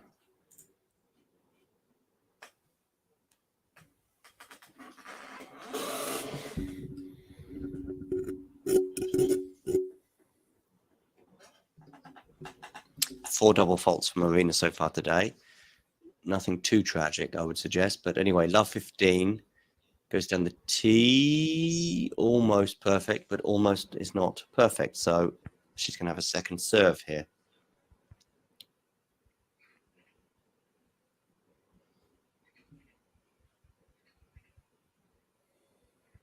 She throws up the ball and decides not to hit it. So a second serve here. The keys to look at. It's love 15 at the moment on the Aryna serve. She forehand return, forehand from Aryna, and then to the backhand goes into the net for Madison Keys. So we're at 15 all. Sabalenka is happy to dig deep here. How far can Madison Keys dig? It's probably her that really needs to dig the most right now, bearing in mind the advantages that she has had during this match. Remember, serving for it. She's yet to have a match point, mind you. Backhand Madison Keys, forehand from Sabalenka. Backhand from her is good, by the way. A good backhand there from Keys, forcing the error, I would argue, from Sabalenka, although you could also put that down as an unforced error. 15. Yeah, 30. definitely forced. Yeah.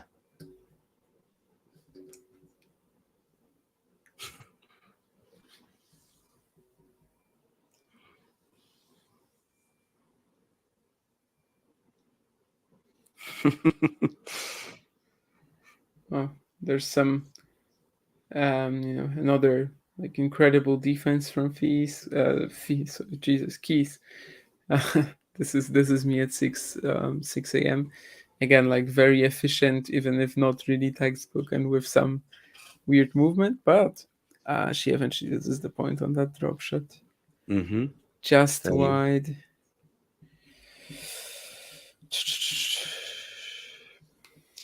Nerlan, I guess the people in the chat can maybe answer that question.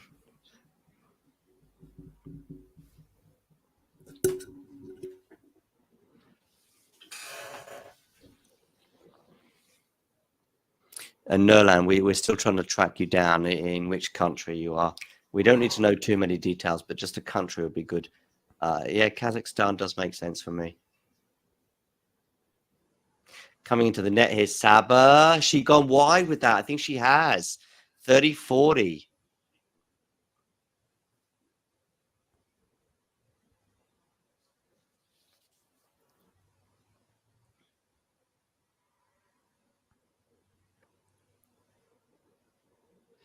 Oh, we're going to get another break of serve for Madison Keys and another advantage and another chance to see out this match. Maybe second serve there.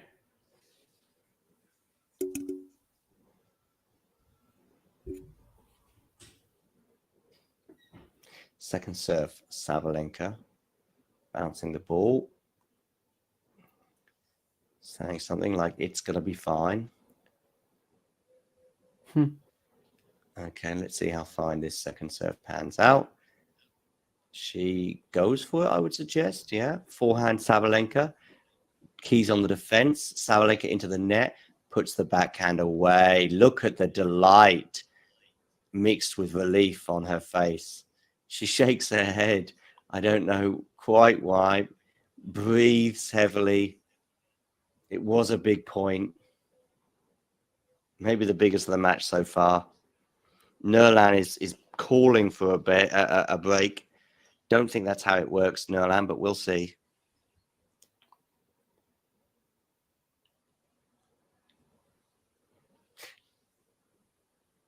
Here we go. Could be a really...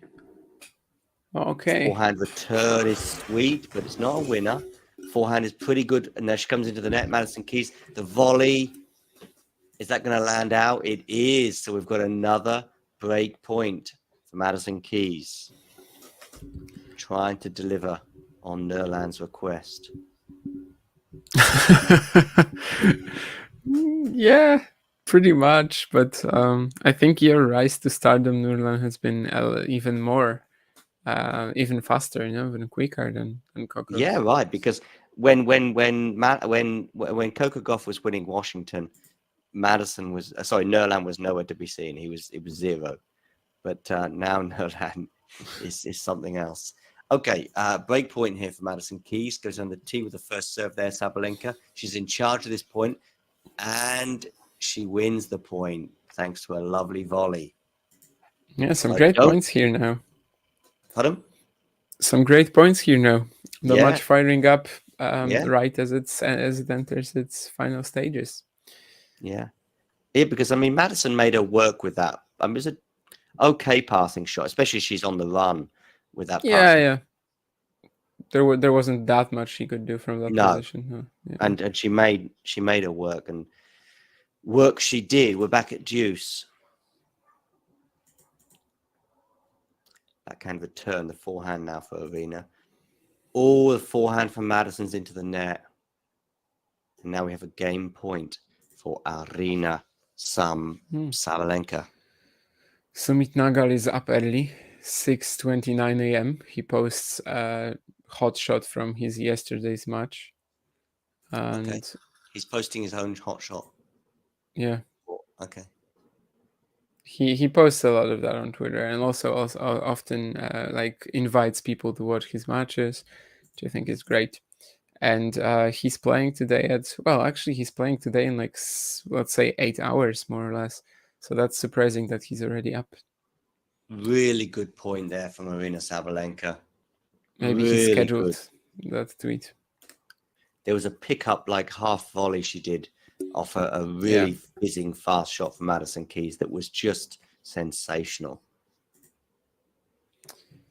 And unfortunately for Keys, that's more missed opportunities. They weren't really missed. Like, it was just a couple of great points from Sabalenka, but still. Yeah.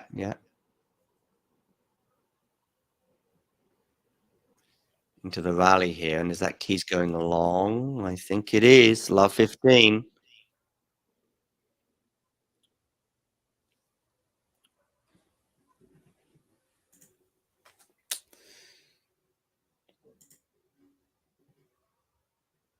By the way, it's interesting how if we are not replying to Nurlan's questions, he gets very angry, and if he's not replying to our questions. Yeah, that which happens a lot. I've probably asked him about 5 questions, fairly bluntly, fairly clearly, and he just ignores it. Yeah, but it's always the one topic, I guess. Maybe he just doesn't want to say that, just like you with your age, Everyone has some secrets. Yeah. Actually, I'm not that secretive about my age. It's just become a thing that I'm quite enjoying. Yeah. Sabalenka has dumped a forehand into the net, and it's 30-15. Nurlan, by the way, he makes about 7 predictions in quick succession, and then when one of them They're all different. And then one of them, when one of them comes true, he says, "Look, told you so." Anyway, forehand here from Madison. Backhand Sabalenka to the backhand of Madison Keys.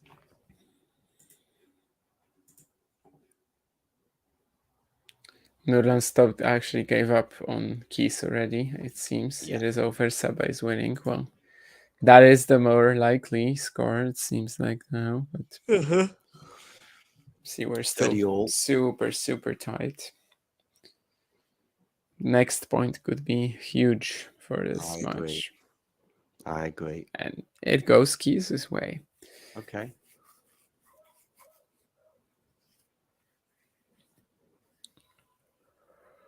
Yep, long on the return.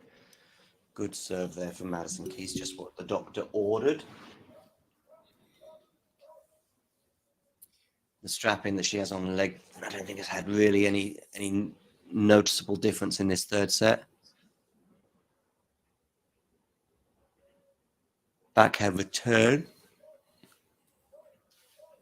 Sabalenka on the forehand. Sabalenka on the forehand again, has gone long. And now we are very, very close to the 5-all that I said we would not have. But let's see. 5-4, Sabalenka will serve to stay in the match.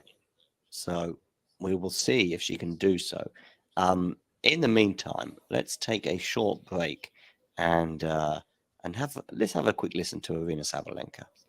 There was some Australian Open final vibes for me today, and I was looking at a couple of comparisons. Australia was 2 hours 28 minutes. Today was 2:26. I'm sure you weren't aware of that.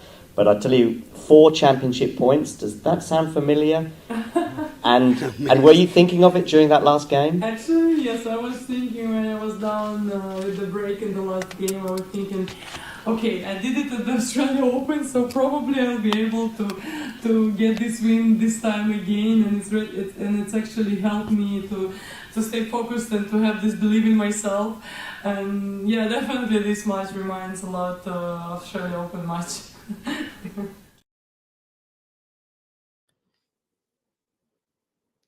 So, Sabalenka will serve to stay in the match. She has, of course, had to receive a serve from Madison Keys on a couple of occasions. Yes, I agree, Ghosty. Her laugh is very endearing. Yeah, I'm not quite sure. I would go as far as to say a semi-final curse. But that will build once again the more semi-finals she loses. But really, she hasn't. Yeah. Yeah, I mean.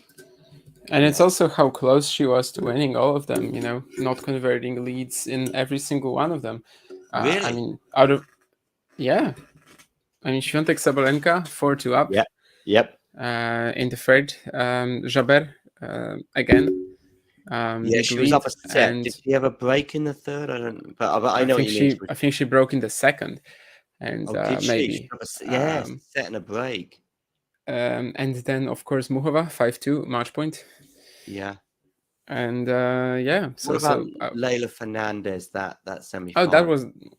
I'm not taking that into consideration, but that was, you know, every single one that she lost was in 3 sets. I mean, the Sabalenka, the Leylah one was close, yeah.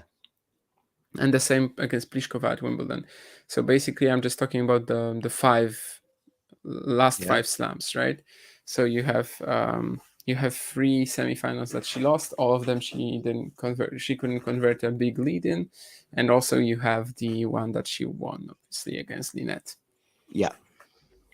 So today is her 5th, is that right? 6th out of all. That's gonna be. Today's her 6th. 7th. 7th, is it really? It's the 5th consecutive, right? Yeah, so, true. Yeah, 5th consecutive, and then the other one would have been Wimbledon, I guess. Fernandez and Pliskova, the other ones. Yeah. Oh yeah, right. Sorry, yeah. So it's 7 Grand Slam semi-finals. Obviously, this one is happening right now. So she's lost 5 and won 1, and then we'll see what happens today. 30-15. So to sort of break this, well, let's say small curse, to sort of small cuts, small curse. To sort of break this small curse, she would actually have to come back from the brink of defeat as well. So that would be even more meaningful.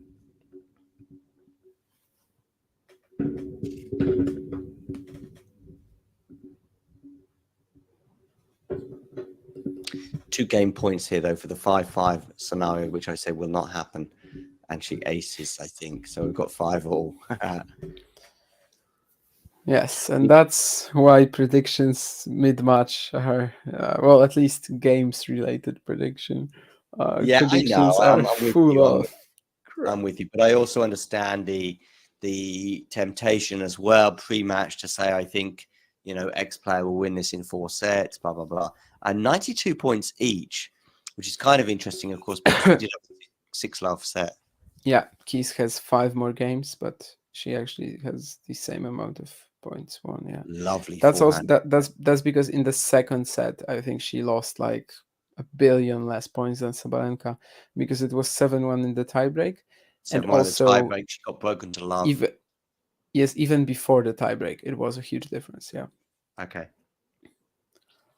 29 winners each as well, so they're pretty even right now. Forehand return is long from Sabalenka, and we're going to go to a 30-love scenario. We could be looking at a deciding set tiebreak, which of course will be to 10. Daniel Collins reminder. You were talking, Ghosty, earlier about 84% on first serve from Keys. It was obviously not true, but however, this set she is at like 80. So yeah, if you get things wrong often enough, you'll be right in the end. Oh, Aryna. Forehand return there on second serve, straight into the net. 72 miles an hour, that second serve. It was there to be attacked, but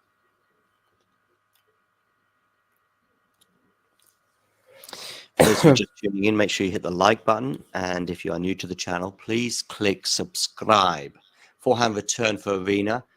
And this time it's Madison Keys' time to turn to and she goes long with the forehand, and it's 40-15.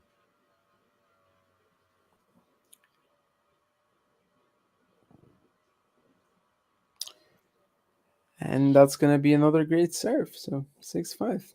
There we go, 6-5 it is, into the body of Aryna, and a nice forehand winner for Madison Keys.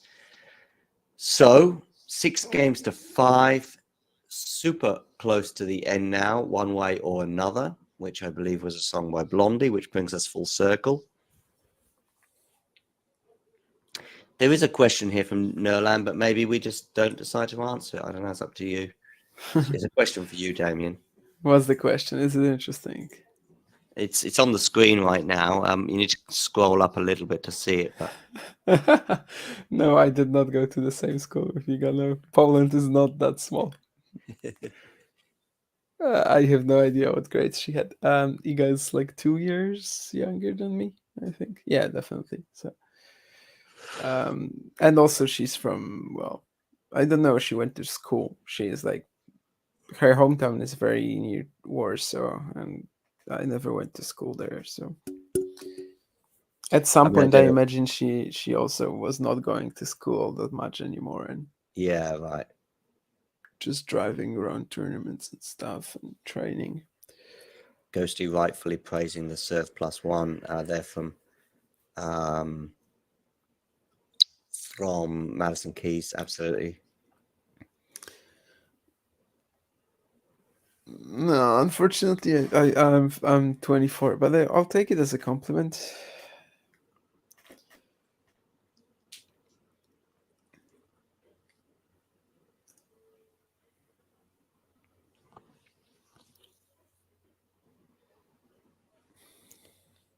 Yeah, Iga lost early at the US Open to go to a Taylor Swift concert.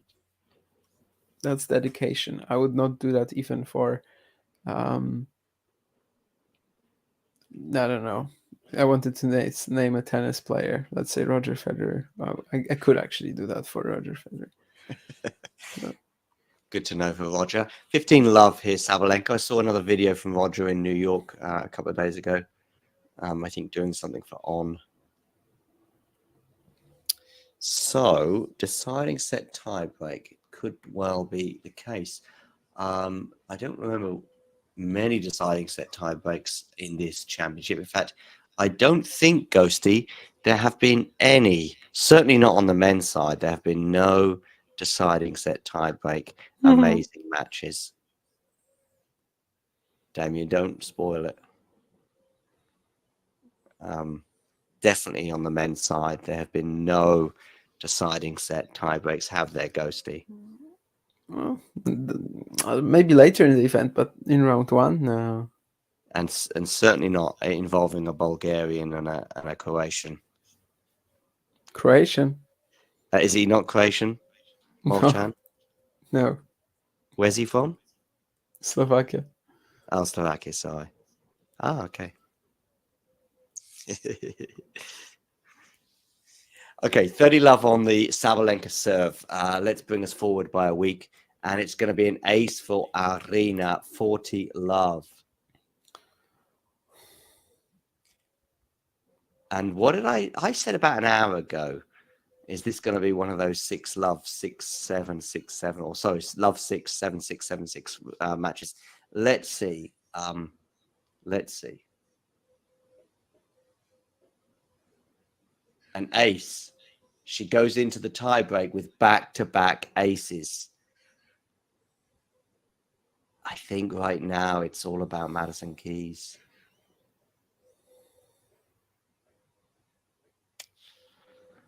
£10, remember, ladies and gentlemen. Please let us know in the live chat your thoughts on what has happened, particularly in this match.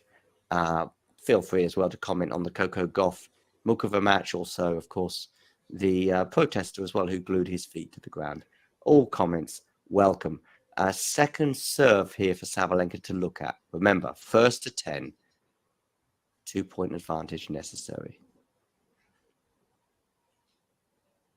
Second serve feels tame, 69 miles an hour, and she goes long on the forehand, Madison Keys.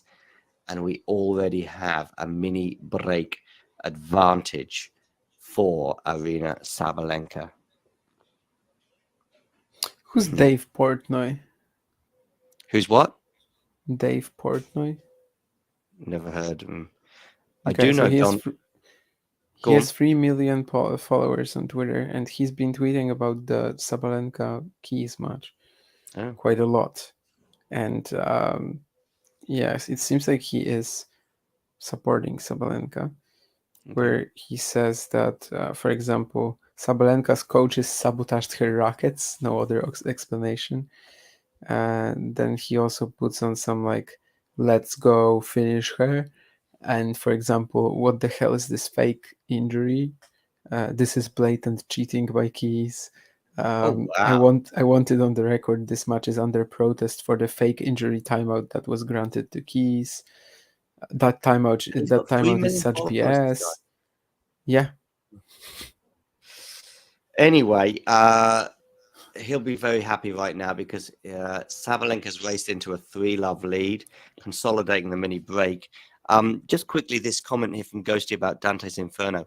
I had never heard of Dante's Inferno until I wrote my book, Even the Defeats. And the reason I found out about it was because Ferguson referenced it at some point, and so I felt it was necessary to add. Anyway, listen, back to the tennis. We now have a double mini break advantage, if you like, for Sabalenka. 4-love she leads. Oh, Madison. Yeah, it was all about the tiebreak, but it was a regular tiebreak, right? In the fifth. Yeah, the previous one, yeah. Rather than a 10. Before all the other slams introduced the same. Forehand return is pretty big, but so's that forehand on the rise, reminding us of the first set that put her in such a good situation there for Madison down the line. 1-4. It's not done yet. Come on, Maddie. But I think there are some very, very worried faces amongst her team, understandably so.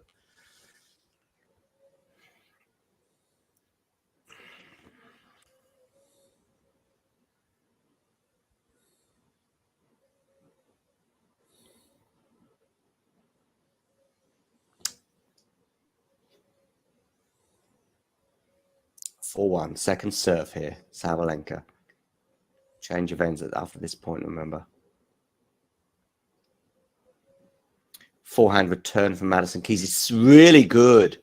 Really good, Madison Keys. 2-4, 4-2.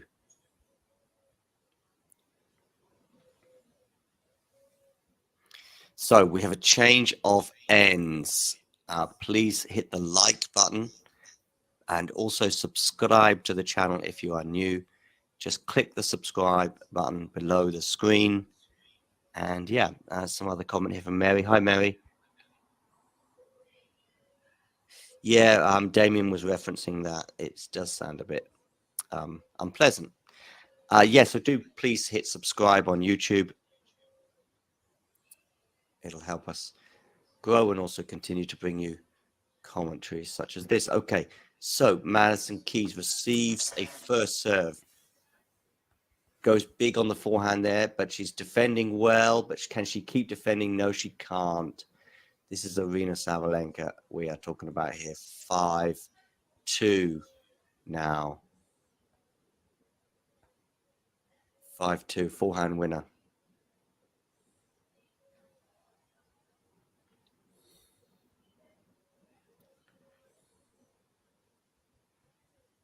There she looked like she was struggling a bit physically. And hi, Mary.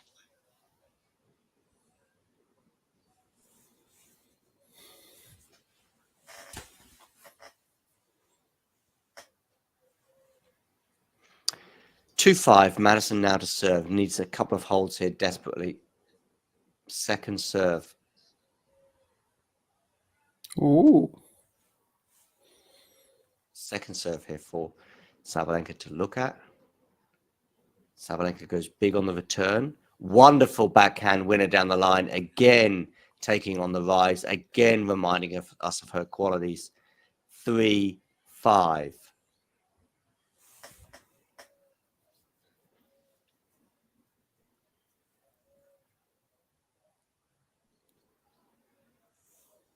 I don't even know what a parlay is, Ghost Day, to be honest. I think I saw it a couple of days ago. I don't even know what it is.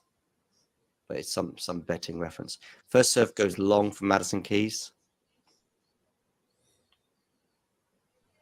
Lemo, I presume you're assuming that Sabalenka is going to win tonight, but also on Saturday. Okay, let's see how this one goes. Second serve here is a really good return, but good defense from Madison Keys.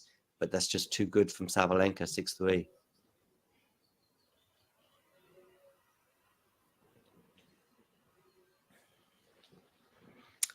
Oh, Madison. What's Madison Keys? She's 28 years old,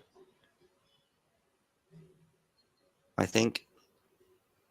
I think Madison Keys is 28. I would say maybe even a year older. Let me check.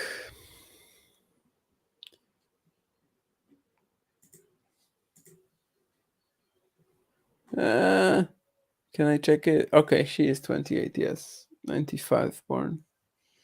Who was it that was 29 or 30 when we were checking that? I can't remember. I remember we were checking the date of birth for some player, and that player was 29, but I can't remember who it was. Maybe it was Pegula? That would make sense, right? Yeah, maybe. Physically now, Madison as well is feeling it 7-3. Yeah, it's Pegula what's Sabalenka done there? She's not thought she's won the match, surely. It's Pegula who's a year. That's not Sabalenka thinking she's won at 7-3. I don't know, but she just sort of dropped her racket and put her hands to her face. I don't know. I'd have to watch the replay of that maybe later on, but I'm checking that now. Does seem to be an unusual reaction to winning a point. Yeah. I mean, she thought she won. Yeah. Obviously. You don't drop your racket and do that just by going 7-3. This happens every time. I mean, I don't know. I don't think it would happen to me, but there we go. 7-3.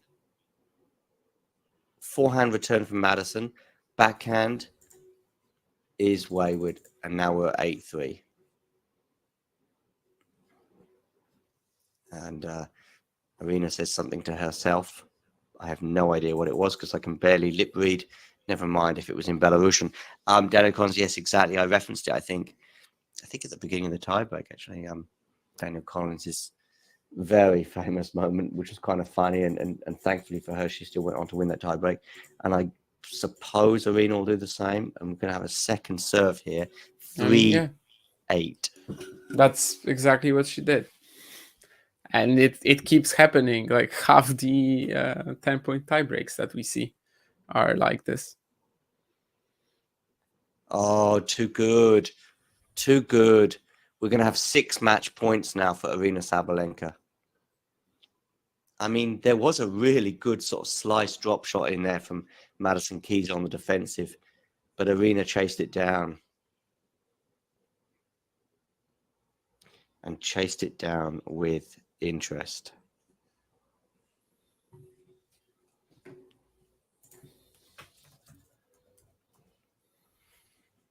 There may not be much longer for you guys to hit that like button, so please do so. Here we go. Sabalenka on the return. It's a first serve. She skies the return, so one of those match points has been saved.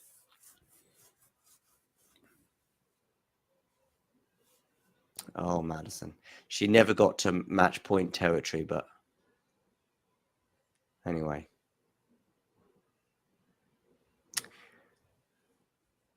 Serving for the match at 5-3 and a breakup at 4-2 in the third as well. Okay, 9-4. Sabalenka to serve. Backhand return is good. Really good for Madison Keys. 2 match points saved. 4 to go. Still feels like a long way. 9-5.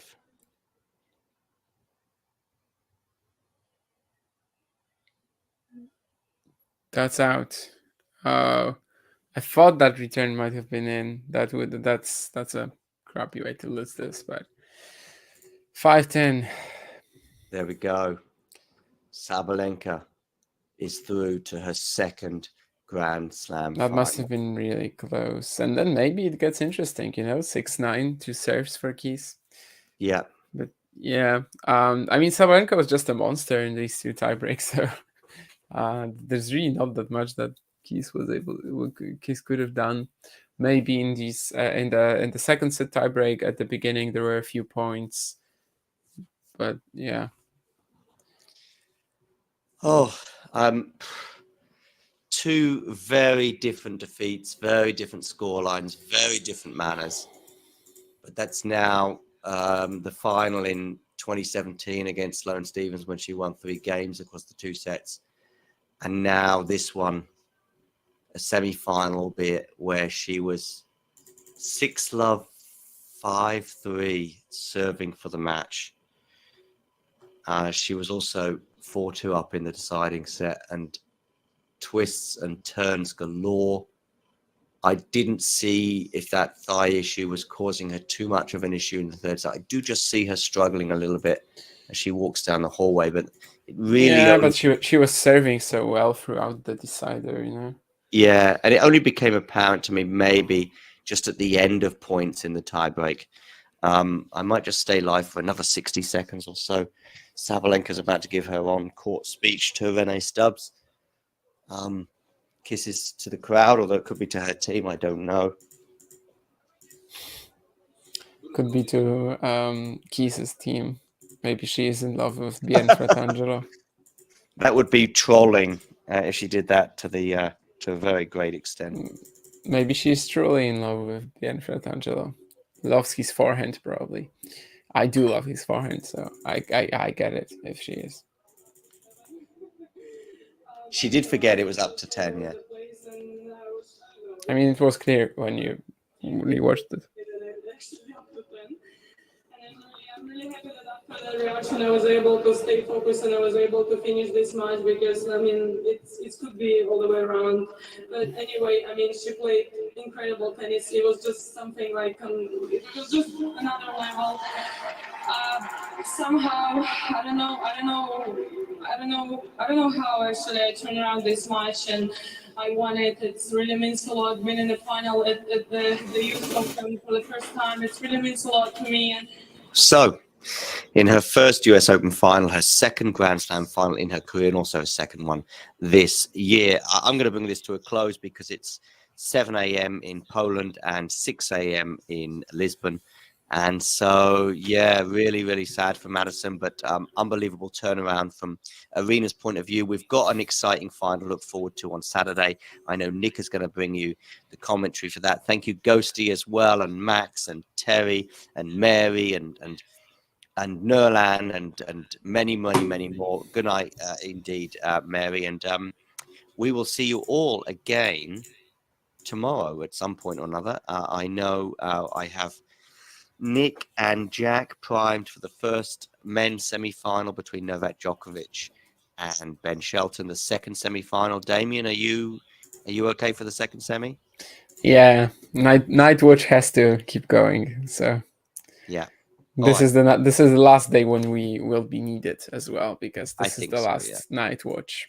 Night, yes, indeed. The final could go to sort of 2 or 3 in the morning, but at least it won't go till 7 in the morning, as this one has done, and many others have done too.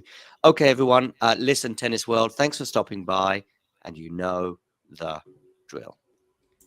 If you enjoyed this video, make sure you hit that like button. Don't forget to subscribe and click that notification bell so you don't miss out on all things tennis.